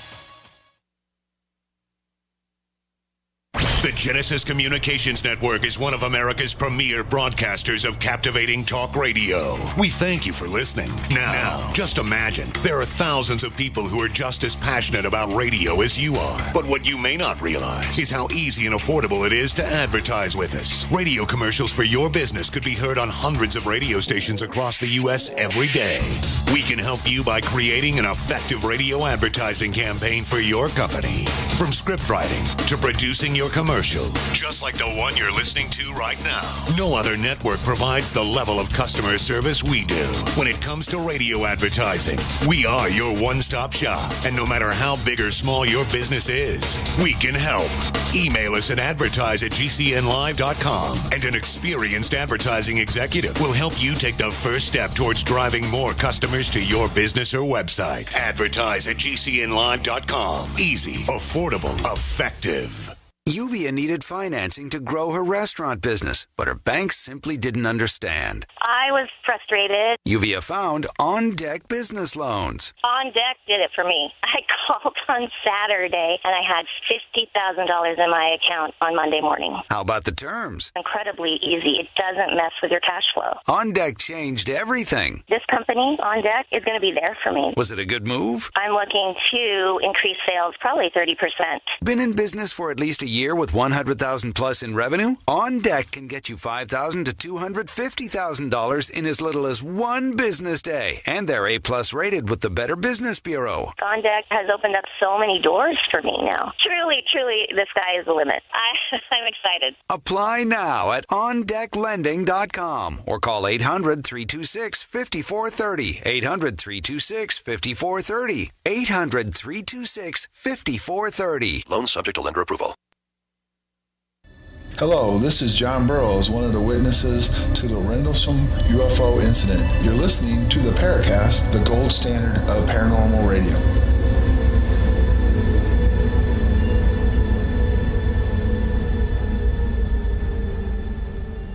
Nick Redfern is with us, and when he comes on, it's just a great session of fascinating information. And you had an example to present in response to some of my comments. Would you do so now? Yeah, this issue of whether people could actually be sort of trained to be Manchurian candidates. Well, way back in 1942, which was close to a decade before MKUltra even started, Dr. George Estabrooks, who was the chair of the Department of Psychology at Colgate University, said, to quote him, "I can hypnotize a man without his knowledge or consent into committing treason against the United States. 200 trained foreign operators working in the United States could develop a uniquely dangerous army of hypnotically controlled 6 columnists." Now, Easterbrooks was no fool, no idiot. And as I said, he made that statement 73 years ago. So for him to say, he could turn anyone against their own country, and he recognized how, as he called them, hypnotically controlled 6 columnists could essentially wreak havoc. It isn't much of a leap to suggest, you can have an entire dangerous army, as he called it. Well, actually programming one person rather than an entire army might not be that difficult at all. I think I know we're not still fully sure of the entire scope of all the MKUltra programs, because when in the mid-70s the whole thing started to come tumbling out, Richard Helms, who was the director of the CIA at the time, ordered all of the MKUltra files burned. Now, a lot of them survived the destruction order because a lot of them were sort of contracted out to to private contractors. So it wasn't like everything was held at CIA headquarters. But certainly massive amounts of the early MK Ultra files, I mean, literally tens and tens of thousands of pages were dispatched to the furnace. And so certain portions, probably some of the more controversial ones, we'll never really know the answer to, I guess. Well, and there were also stories from the late 40s of Andrea Puharich developing transmitters that were put in fake teeth and then implanted in the mouths of unwitting subjects. And there was some question of some of the motivations. Sidney Gottlieb, at Army Chemical Corps at Fort Detrick, and Puharich and others, whose names pop up in the strangest places. Well, yeah, I mean, Puharich, he was someone who, he was looking into all sorts of things, sort of psychedelics and UFOs and mind control, mind manipulation. Right, and channeling the Nine. Yeah, channeling the The Nine. Council of Nine. Yeah, I actually got some of his, not a massive amount, but a number of official files on him through the Freedom of Information Act, that talked all about his work with the chemical department people in the military and the army, and how various military personnel have been out to visit him at his Glen Cove where he worked, and talking all and discussing all his different concepts and ideas, and even things like his thoughts on reincarnation and how possibly psychedelics could literally give you a glimpse into the distant past and things like that. So he's a fascinating guy, and if you look at all the early MK Ultra stuff, people think it was all about hypnosis and training assassins. It wasn't. They were actually looking at things, everything from LSD, mescaline, sacred mushroom, the whole thing. They were looking at the way in which the human mind could be altered radically from a whole wide range of disciplines, never mind just sort of synthesized chemical stimulants or whatever, but as I said, psychedelics from the South American jungle or from Mexico or whatever, peyote, everything. So not to mention really synthesized chemicals too. Range. Yeah, remember the movie Jacob's Ladder with Tim Robbins, where there's stories that have surfaced over the years that certain types of mind-altering chemicals were devised and tested unwittingly on U.S. troops in Vietnam, and of course that movie kind of takes that theme and does a fictional run with it, but it's not out of the realm of reason based on my fairly extensive research into all these subjects, and that's why your book fascinates me, because you really do a good job of taking some of the lesser-known conspiracy theories in that section of the book and really exposing some good research that you've done and some real good digging that you've done. The Marilyn Monroe information is very interesting to me. I remember seeing your talk at the Paradigm Symposium and just shaking my head going, wow, I had no idea, There's some pretty wild stuff, and it all seems to have this weird kind of undercurrent of connectivity.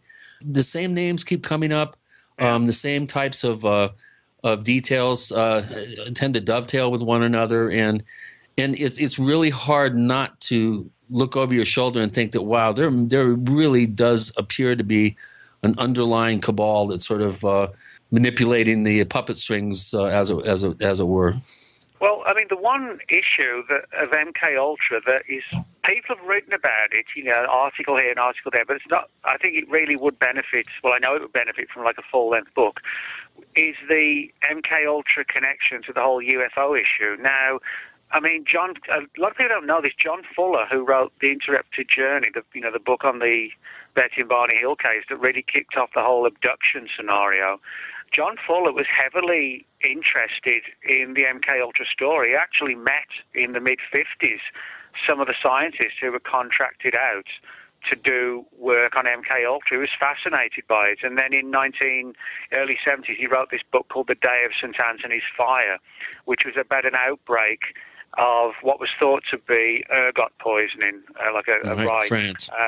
In France, where literally this little village, the people became like deranged, like something straight out of 28 Days Later, because, their minds were poisoned by what was believed to be ergot. But over time, more and more data has come forward to suggest this may have been some sort of testing at a sort of small localized level of some sort of powerful hallucinogenic.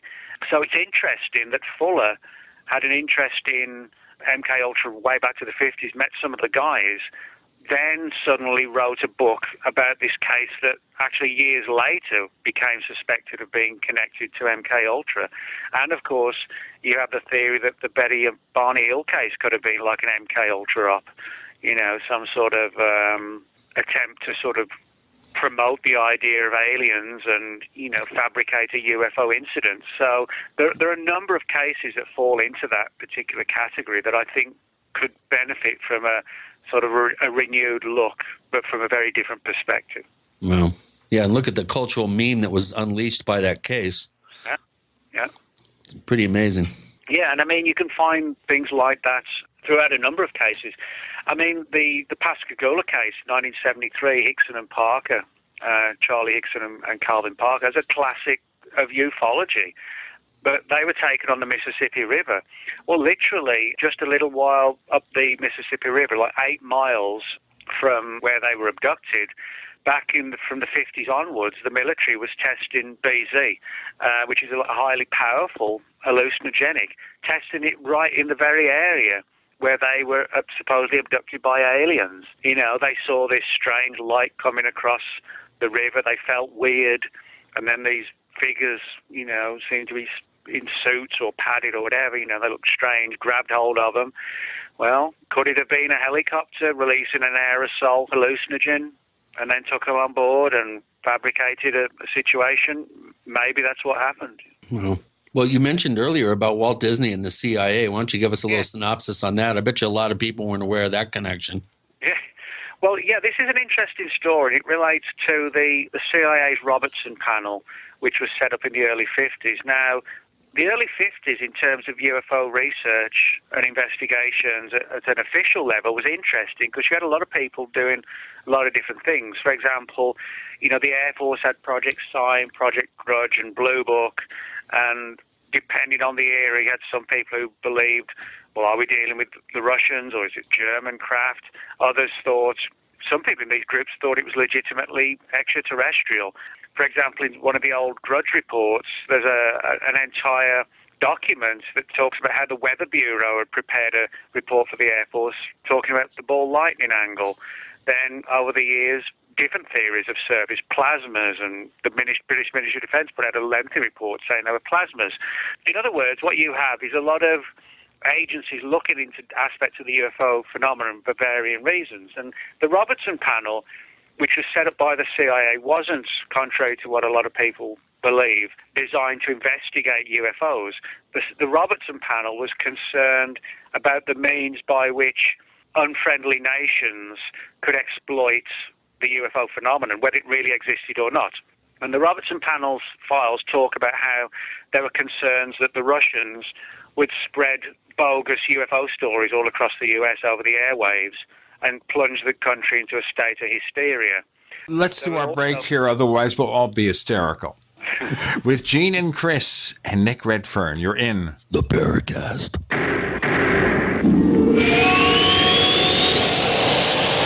Great minds think alike. The network for the independent-minded. The Genesis Communications Network. GCN. This is Dan Pilla. Do you owe the IRS money you can't pay? Are tax debts crippling you? I've defended people from the IRS for over 30 years. I've helped thousands, and I can help you too. I wrote the book on IRS settlement, and I'm telling you, there's no such thing as a hopeless case. Call 800-34-NO-TAX to finally get free of IRS debt. With the IRS's new programs, there's never been a better time to solve your problem. Call 800-34-NO-TAX. That's 800-34-NO-TAX, or my website, danpilla.com. Hey, Berkey Guy here. Are you still drinking unfiltered tap water? Does your water contain chlorine or fluoride? Will you have drinkable water in an emergency? The Berkey Guy is here to help you remove these and other potential contaminants from your water, thus helping you drink clean, purified water. We offer Berkey water purification systems at the lowest available prices online. Don't go another moment without a Berkey system. Over the last 10 years, we've helped thousands drink clean, purified water. Join them by visiting goberkey.com or call me, the Berkey Guy, at 877-886-3653. That's 877-886-3653. Honey, it's time for dinner. What are you doing over there on your computer? I'm shopping for a new wallet. Mine is falling apart. Hey, did you know there's a company called ID Stronghold that makes shielded wallets to prevent electronic pickpocketing?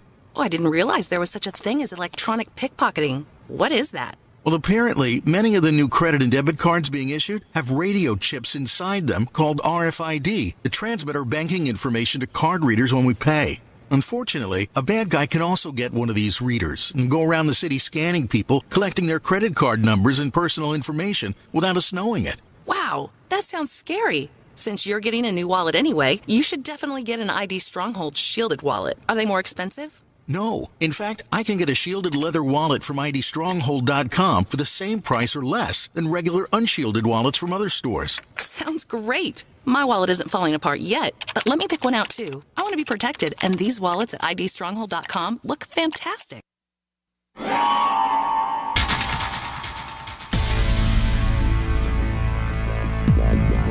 Welcome back to the Paracast, the gold standard of paranormal radio.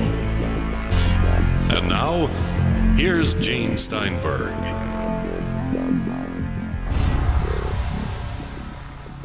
We have Nick Redfern in the middle of a long answer response here as we continue our discussion of secret history with Gene and Chris. Nick? Yeah, as I said, one of the big concerns of the Robertson panel was that people like the Soviets would instill hysteria by spreading fake UFO stories, clogging the air channels, possibly clogging the emergency services, which they feared could be the overall goal, and, launch a sneak attack. And this Robertson panel felt that the best way to try and combat this would be to demystify the mystery and the intrigue surrounding UFOs. Now, you can make a very strong case that this was done for two reasons. One could have been that there were certain people on the Robertson panel who knew UFOs were real, and they wanted to do their utmost to convince people they weren't real. The other angle was supposedly to inform and educate people on what UFOs might really be, from their perspective at least, like meteorites, things re-entering the atmosphere, aircraft landing lights or whatever. And so one of the ideas that was actually it didn't actually go through, but there are indications that it was discussed at a very deep level, was the idea of commissioning the Walt Disney Corporation to make essentially like cartoons that could be shown at theatres, at cinemas, etc., possibly even on TV, and present the general public with sort of information-based cartoons and movies, demystifying the entire UFO mystery and trying to lay it to rest so that the Soviets wouldn't be able to exploit it, and provoke US hysteria or whatever. There actually were meetings with people from the Disney Corporation and the discussions of how they might go about doing this and what would be required of them, just looking at the ways in which to alter the public's mindset. So it demonstrates how two famous bodies you would never imagine could come together, the CIA and Walt Disney, actually did come together on one of the world's most weirdest subjects, UFOs, and obviously behind the scenes, not publicly. It does demonstrate sort of the sheer level of sort of conspiratorial-based stories and how weird, genuinely weird, they can get at times. Oh. Yeah, you might actually have Bugs Bunny, sort of telling you, don't worry, there aren't any aliens, Right. Well, there's also the conspiracy theories about his movie Snow White and the Seven Dwarfs, how it's all these subliminal signals about the drug culture, emerging drug culture and stuff. It gets pretty wild when you start digging into kind of people's conspiracy theorist analysis of some of Disney's work. Chris, why don't you define that more? How would you think Snow White would indicate? Well, the names of the dwarves.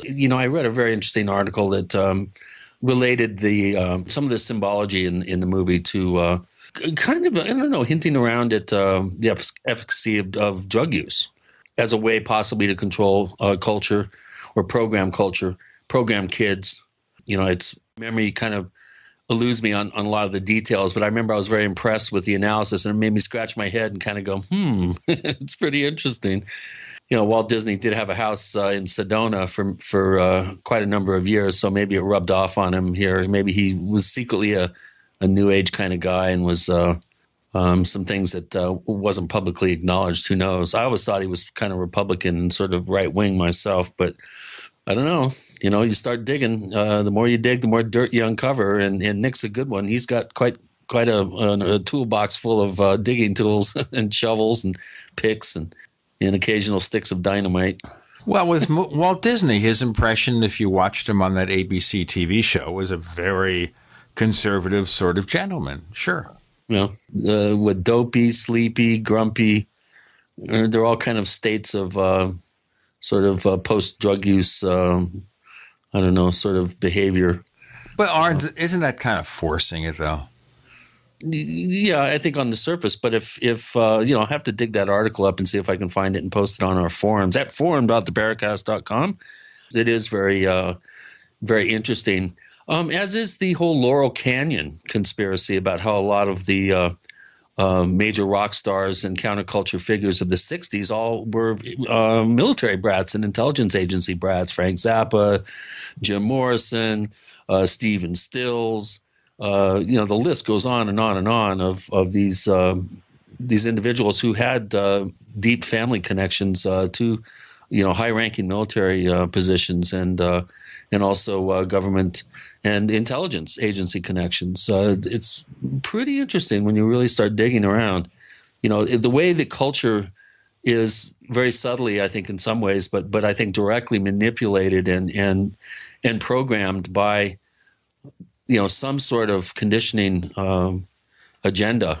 I'm pretty convinced that there is some truth to that, and I think reading through Nick's book, it's hard not to get the sense that there is some sort of shadowy agenda that's been formulated and enacted very slowly over many decades, and we're seeing the results of that today. I think as we started out talking about, the surveillance situation, Edward Snowden's revelations, which Nick covers in his book somewhat, and just the whole idea that we're slowly starting to see a complete sort of fascist clampdown with the militarization of our police forces, and this whole idea of the United States being the world's cop, and we have bases in 100 plus countries, and it's just, I don't know, it's hard not to go down that kind of dark alley of speculation when it comes to trying to identify these shadowy forces that appear to be at work. And I think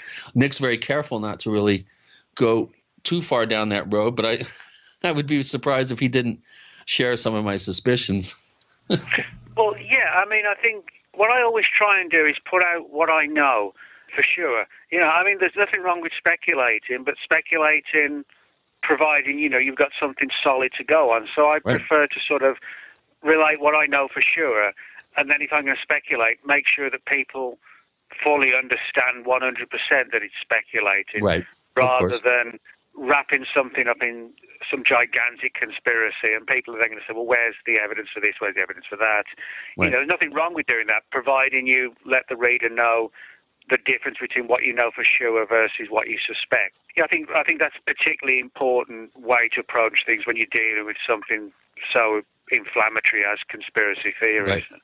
Which you do a very good job of presenting.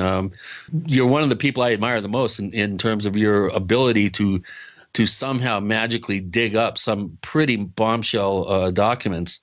An example of which would be some of the documents that you supplied me with when I was writing Stalking the Herd about the U.S. government's concern that the Russians could possibly target cattle in this country and compromise the food chain. And this was back in the 40s and early 50s. Oh, yeah. And that blew my mind. I was very, very impressed with that information and tried to integrate it somewhat into the chapter that it fit in. It was just very eye-opening to me, and of course, who else would come up with such a bombshell set of documents? But our guest today, I must say, I have to kind of publicly thank you again for that, because that was really an eye-opener to me. Oh, you're welcome. I mean, those documents, I found those at the National Archives a few years ago. Well, probably more than a decade ago now. Yeah, they're fascinating files. Extensive files talking about like the Research and Development Board and various high-standing figures like Vannevar Bush, who reportedly was linked, the whole UFO issue as well. Deeply worried that hostile nations like the Russians could basically unleash like a virus or a disease and decimate the entire U.S. cattle herd. I mean, that was like a major concern. And so plans were sort of initiated to monitor the cattle herd and look out for emerging viruses and diseases and try and figure out, was it just some random act of Mother Nature or was it something more sinister? And why I think these files are intriguing and important is because I mentioned cattle mutilations in the book. Why I think these files are important is because they potentially offer a bit of insight as to how years later sort of a cattle mutilation program or monitoring program might begin. Let's break it here, Nick, and we'll pick up on that. With Nick Redfern and Gene and Chris on the subject now of cattle mutilations as part of our show. You're in the Paracast.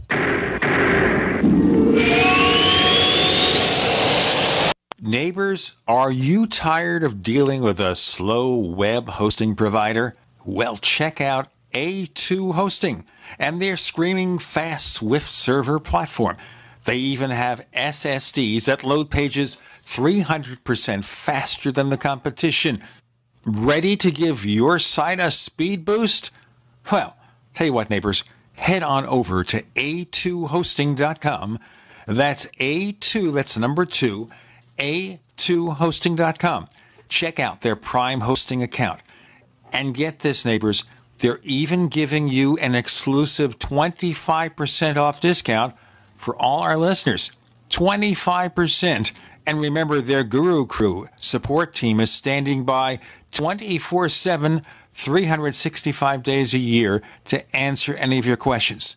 Now, to get the discount, use the coupon code GENE when you check out. A little over a year ago, I began to do a lot of research into why, even though I had a pretty good-sized meal, that I was still starving. And my research led me to a well-known fact that most of the soils that we grow our crops on here in the United States and across the industrialized world are almost completely depleted of almost all of the key minerals and trace elements that our bodies need to rebuild themselves, fight off cancer, and be healthy. I then searched out the best vitamin and mineral company out there and discovered Youngevity. The Youngevity products are designed to give you the real nutrition you need, and once you've got that, you don't have to eat as much to be satisfied. I've lost 37 pounds in 2 months, simply getting the vitamins and minerals I need. Check it out for yourself. It's incredible. Go to InfoWarsTeam.com today and order your first canister of Beyond Tangy Tangerine Complete Multivitamin Mineral Complex Dietary Supplement. That's InfoWarsTeam.com.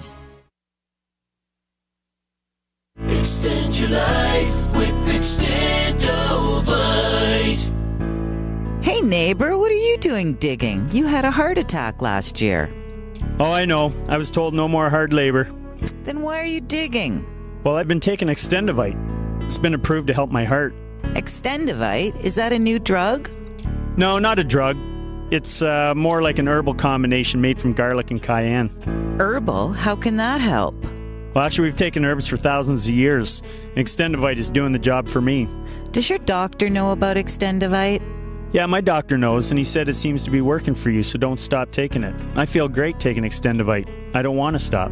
To order, call 1-877-928-8822. That's 1-877-928-8822. Or visit our website at heartdrop.com. Extend your life with Extendovite.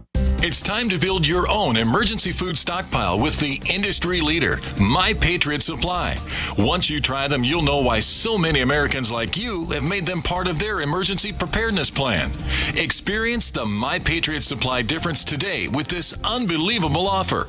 Right now, a 4-week food supply is only $99, and that includes free shipping. That's 50% off the online price.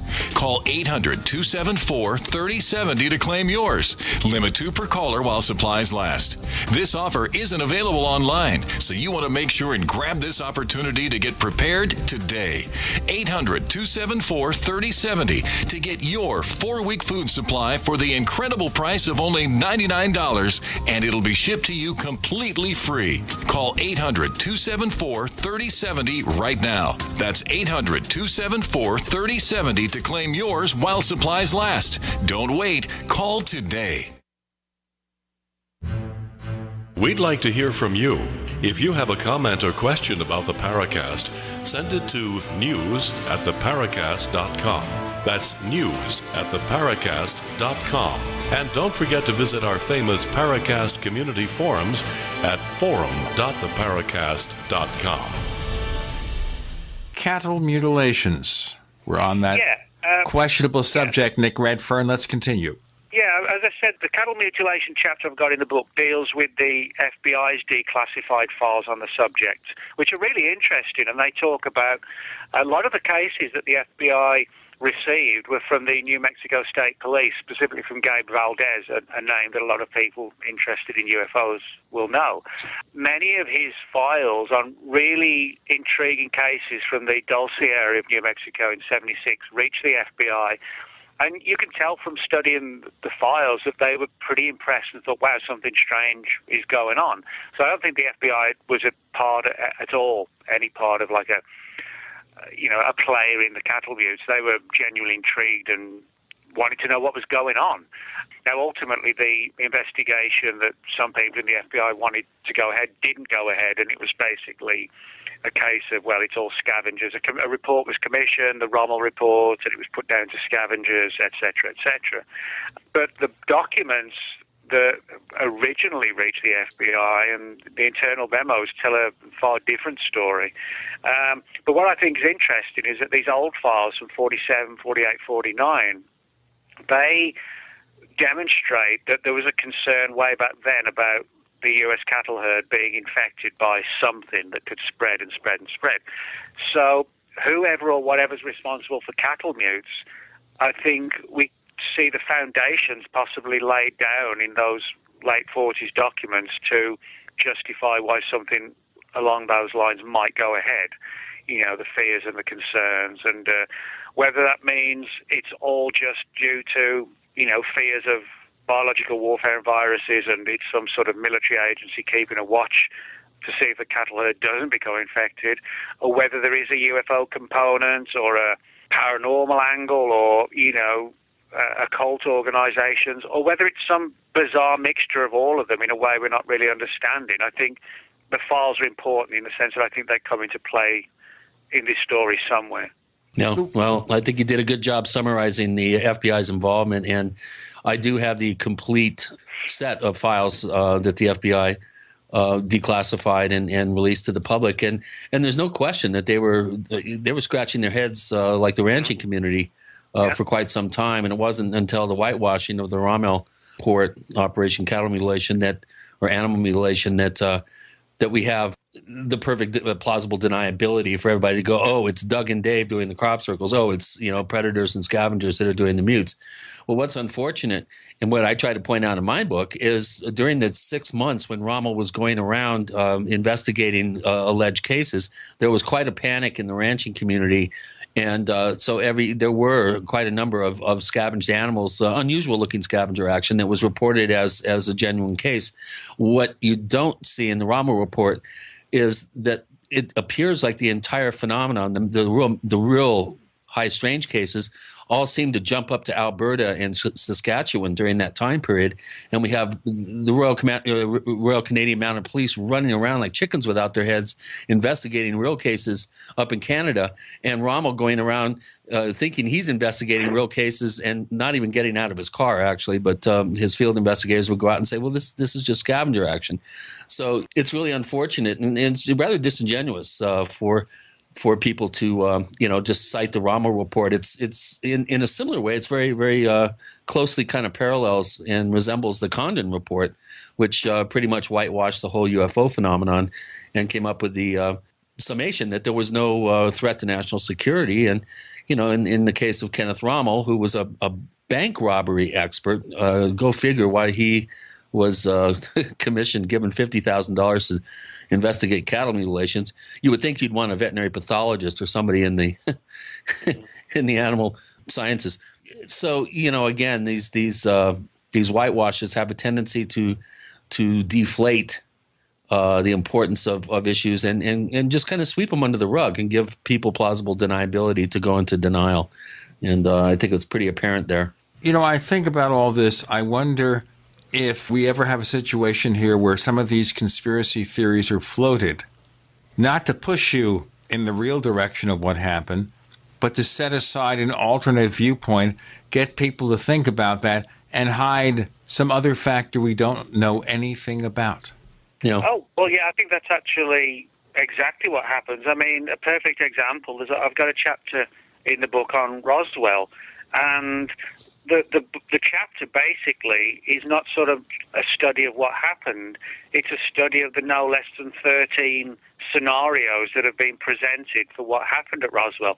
And I'm pretty sure that some of those scenarios were deliberately and covertly orchestrated to ensure that there are so many theories that whatever really happened gets swamped by the massive alternate theories. I mean, you know, from the Air Force, for example, we had an initial statement that it was a flying disc, then it was a weather balloon, then in 1994 it was a mogul balloon.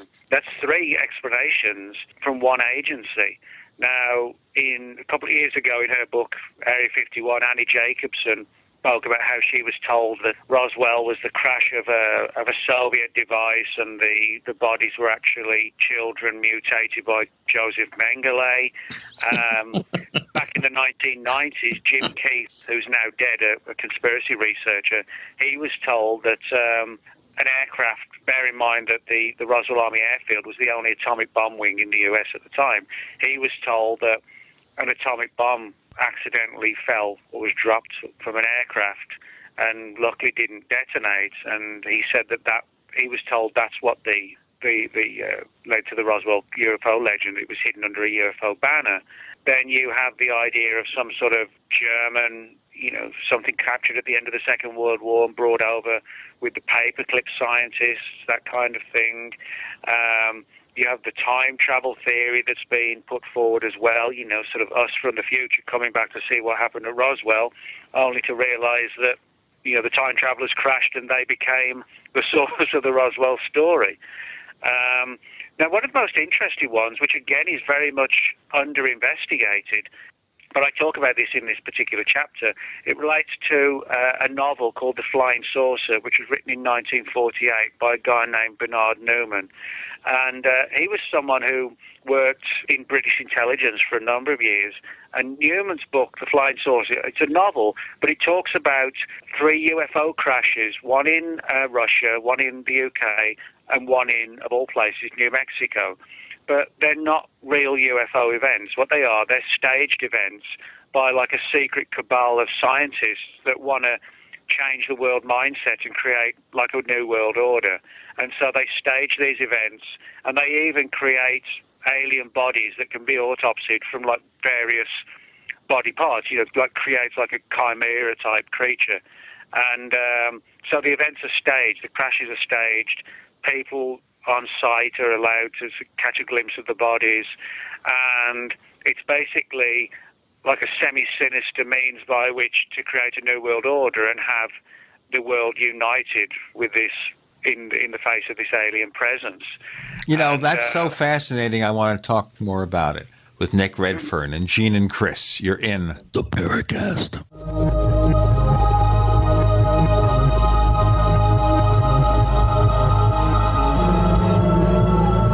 Not just an alternative to the mainstream media. We're the premier independent talk radio network. We are GCN.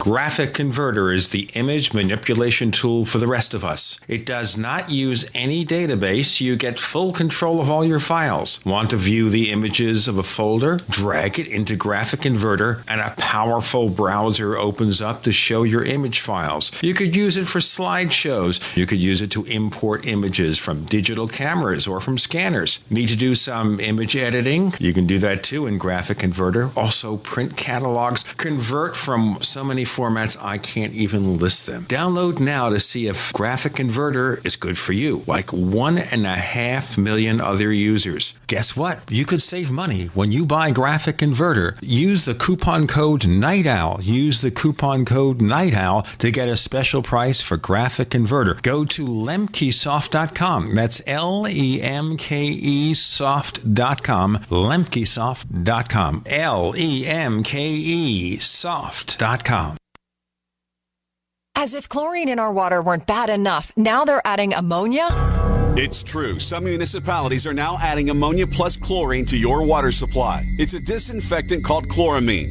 But with a trusted Big Berkey water filter, you can keep chloramine out of your water. New NSF EPA certified lab tests show EPA Berkey water filters remove chloramines, pharmaceuticals, BPA, pesticides, bacteria and viruses, all forms of fluoride, and much more. Big Berkey water filters are the original and most trusted on the market. The gold standard in water purification. And our filters last for years at less than 2 cents per gallon. Big Berkey, the one that's powerful enough to purify stagnant pond water. Get your Big Berkey today. Call 1-877-99-BERKEY or click BigBerkeyWaterFilters.com. That's 1-877-99-BERKEY. Big Berkey Water Filters, for the love of clean water.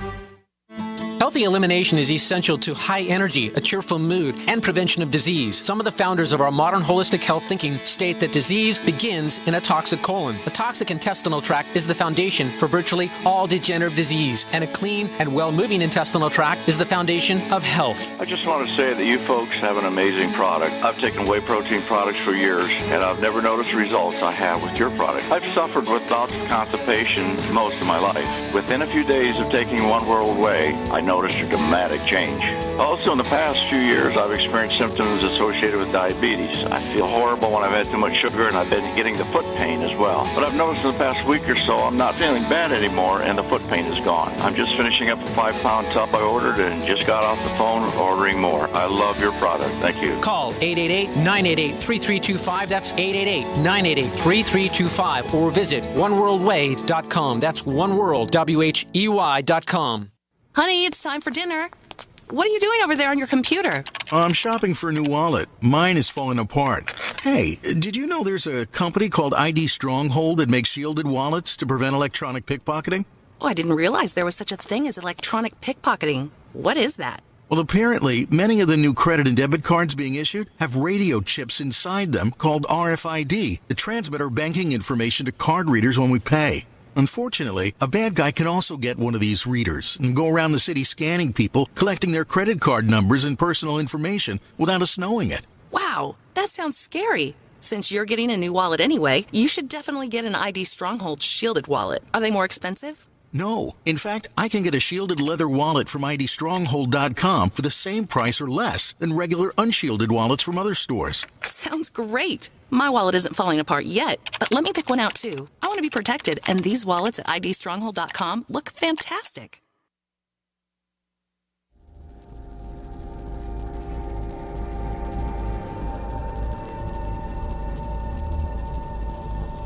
This is Robert Hastings, author of UFOs and Nukes, and you're listening to the Paracast, the gold standard of paranormal radio.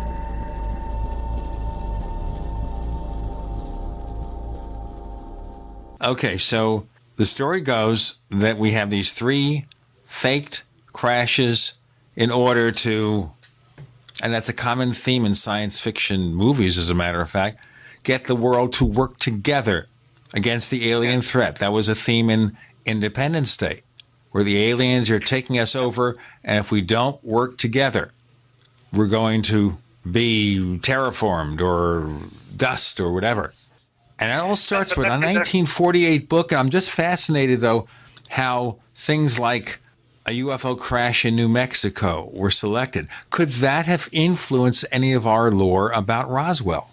Well, it could well have done. I mean, as I said, Bernard Newman was someone who moved in intriguing circles in the UK, did have ties to significant figures in the world of intelligence, and you have to wonder if he had heard snippets of information or possibly even knew a story that one or more UFO crashes, maybe even Roswell, had been staged to create like a meme, you know, to influence the meme of flying saucers. Yeah, one of the interesting theories that was put forward was that maybe the UFO crash was staged to try and reel in Soviet agents who we know were in New Mexico because of all the research that was being done on atomic weapons at places like Los Alamos, for example, and all what was going on at White Sands with new technology research for aircraft and rockets. We know that there were significant numbers of Russian spies running around New Mexico at that time. Now, what better way to reel them in than to say, hey, a UFO's come down? And then you sit back a little bit and see who starts snooping around the town of Roswell and who's got a funny accent. Maybe it was a way of trying to, like I said, reel in Russian spies. I mean, it could have been directed against all of us, create a meme where one day we'll be presented with a fake alien invasion. Or it could have been like a localized thing. We need a way to try and find these Russian spies. Let's give them the most amazing thing of all, a crashed spacecraft. And they're going to come running. And then you grab them and, you've closed down their operations without any real secrets being compromised. Makes as much, if not more, sense than aliens not having the technology to survive being swept with a giant radar signal. You forgot one of the theories, though. It was your theory and the body snatchers. Oh, well, I didn't forget it. I was just sort of telling people ones that I thought that they probably know less about, like the flying saucer, Bernard Newman one. And that's one on me. But yeah, I mean, the one I wrote about in Body Snatchers, the idea of high-altitude balloons and, using handicapped people in some of these huge balloons that may have sort of exploded in the air and, come crash to ground, so you've got these strange foil and these weird-looking bodies. I mean, that book that I wrote, Body Snatchers, that came out in actually 10 years ago, 2005. And I started the research and the interviews around about 2001. I was the first to admit I can never really, even to this day, I'm still not sure if there was like an agenda behind that or if the people were legitimately, telling what they knew for sure. I mean, by their own admission, most of the people I interviewed said that they got their data from old documents, which they were exposed to in the course of their job in the 50s and 60s. Now, does that mean they were honest and earnest, but they'd been deceived, or were the files the real thing? Was it the crash of... I mean, like the Air Force said, it was a classified balloon. The people I interviewed said it was a classified balloon, but they just said it was, it was like a manned balloon to test early high-altitude experimentation technology and that kind of thing. And the story was that it was controversial because they used handicapped people and prisoners and things like this and people from asylums who they felt wouldn't be missed. As I said, I have to be honest, to this day, I don't know if it was somebody trying to seed more disinformation or blow the whistle on what is arguably more controversial than a real UFO crash. And, I still often think about it because occasionally I still get a few snippets that push the story down that pathway. But, it's, again, somewhere in all these stories, these 12 or 13 theories, I'm pretty sure the truth exists. But the problem is, of course, which one of the 13 is the real one, Well, that also takes us to any major UFO story that has gained traction, has legs.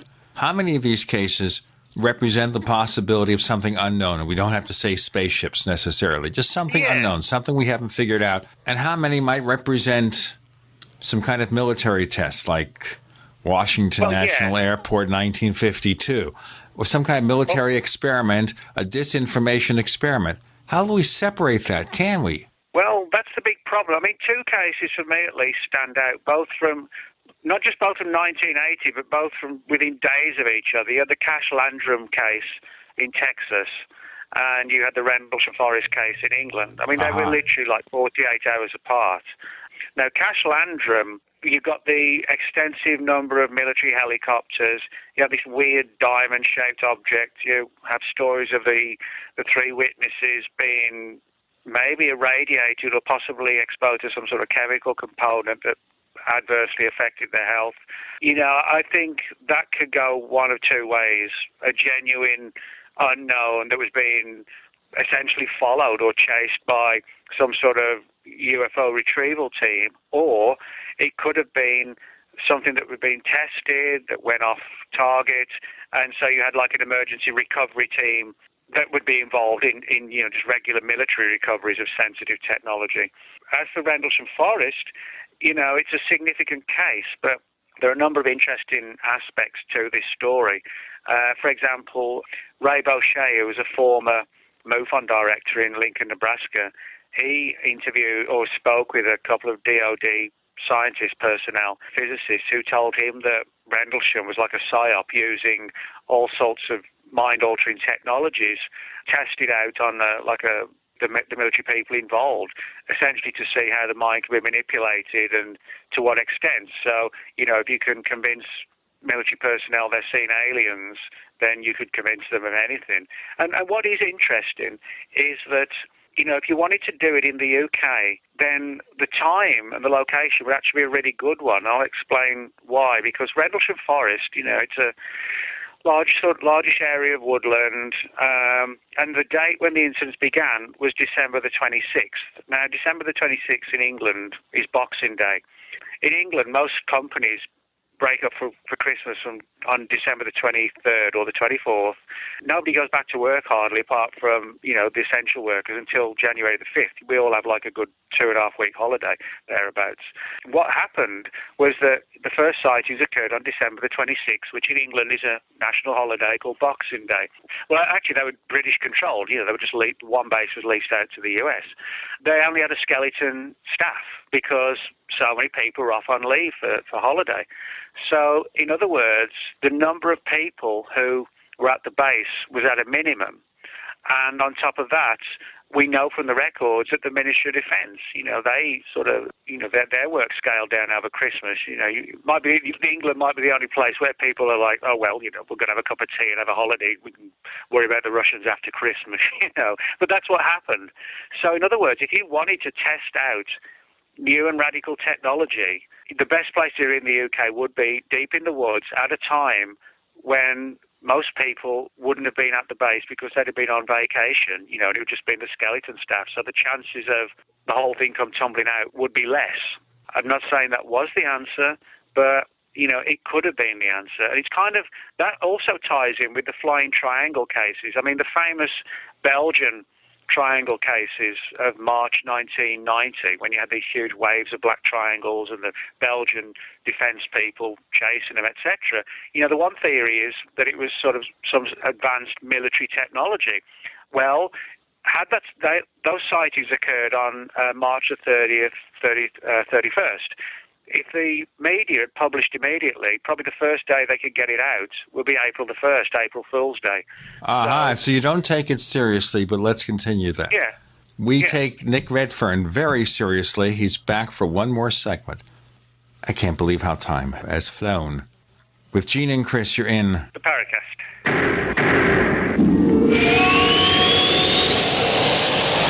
Free from the shackles of corporate America, we're the place for independent thinkers. GCN.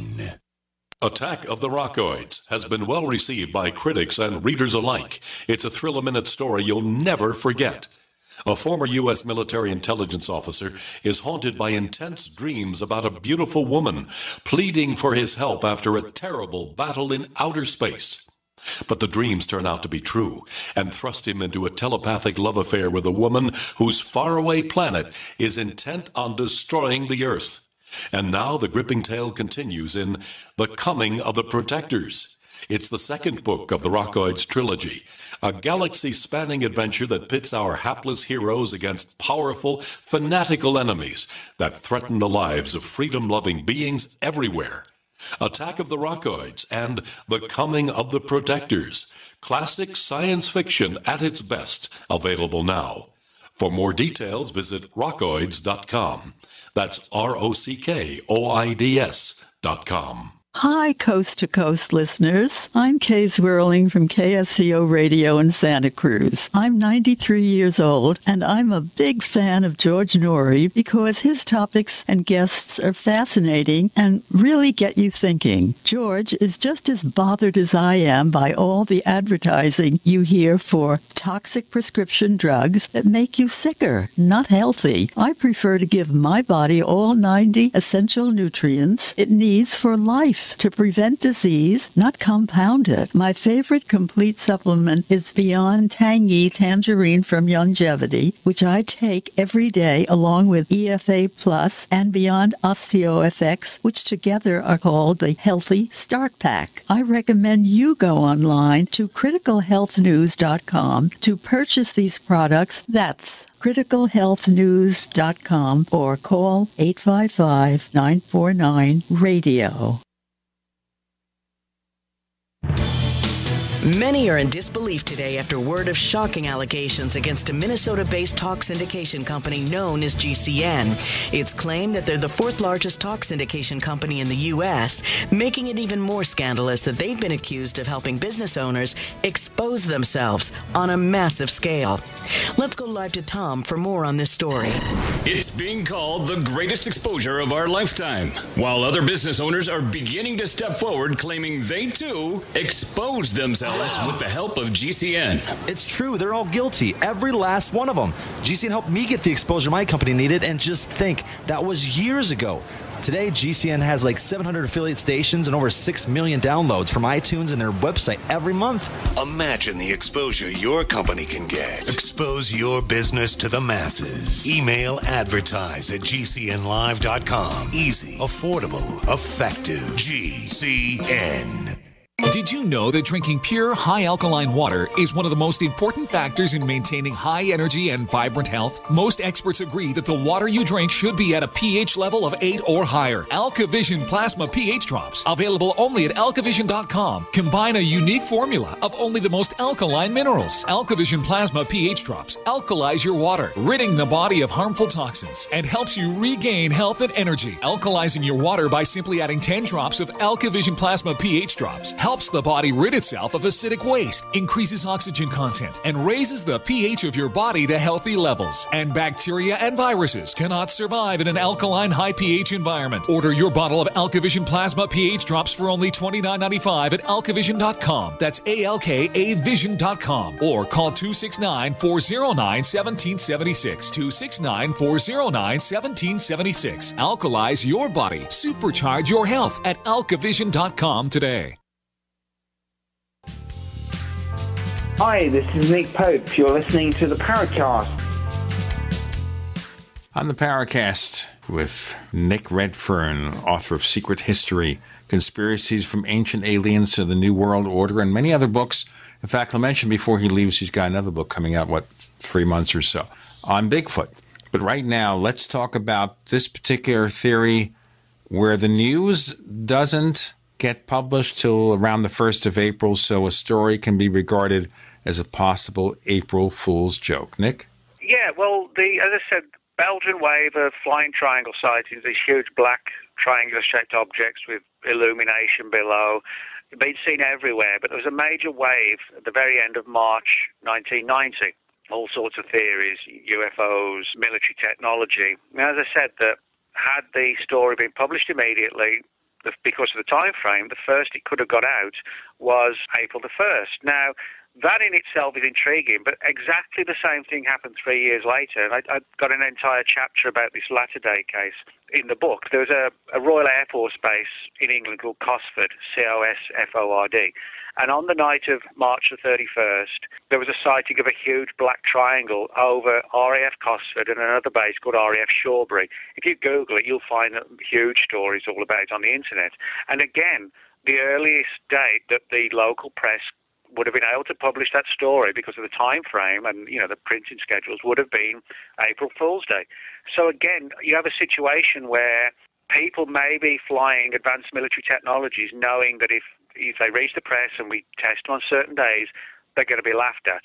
And there's also the issue of fabricating a UFO event in the woods near a military base when it's at Christmas time and half the people aren't there. It keeps the word to a minimum. And it occurs at night when there's even less people on duty. I think more needs to be looked at with these cases, at some of these issues that seem tangential and on the sidelines, but may actually not be. They might be sort of integral to understanding what really happened. Chris, do we have a couple of quick questions from our listeners? Yeah, we do. And boy, we just barely scratched the surface. There was a bunch of stuff that I was hoping that we would get to. The death of all the microbiologists, some of the brain drain stuff going on at Marconi, and alternative 3 type scenarios. And there's just a whole litany of stuff. And we never even talked about the ancient alien at first third of the book, which we're going to have you back, Nick, and do a part 2, because this is like the most extensive book that you've written in a while, and boy, there's a lot of meat in there to sink your teeth into. So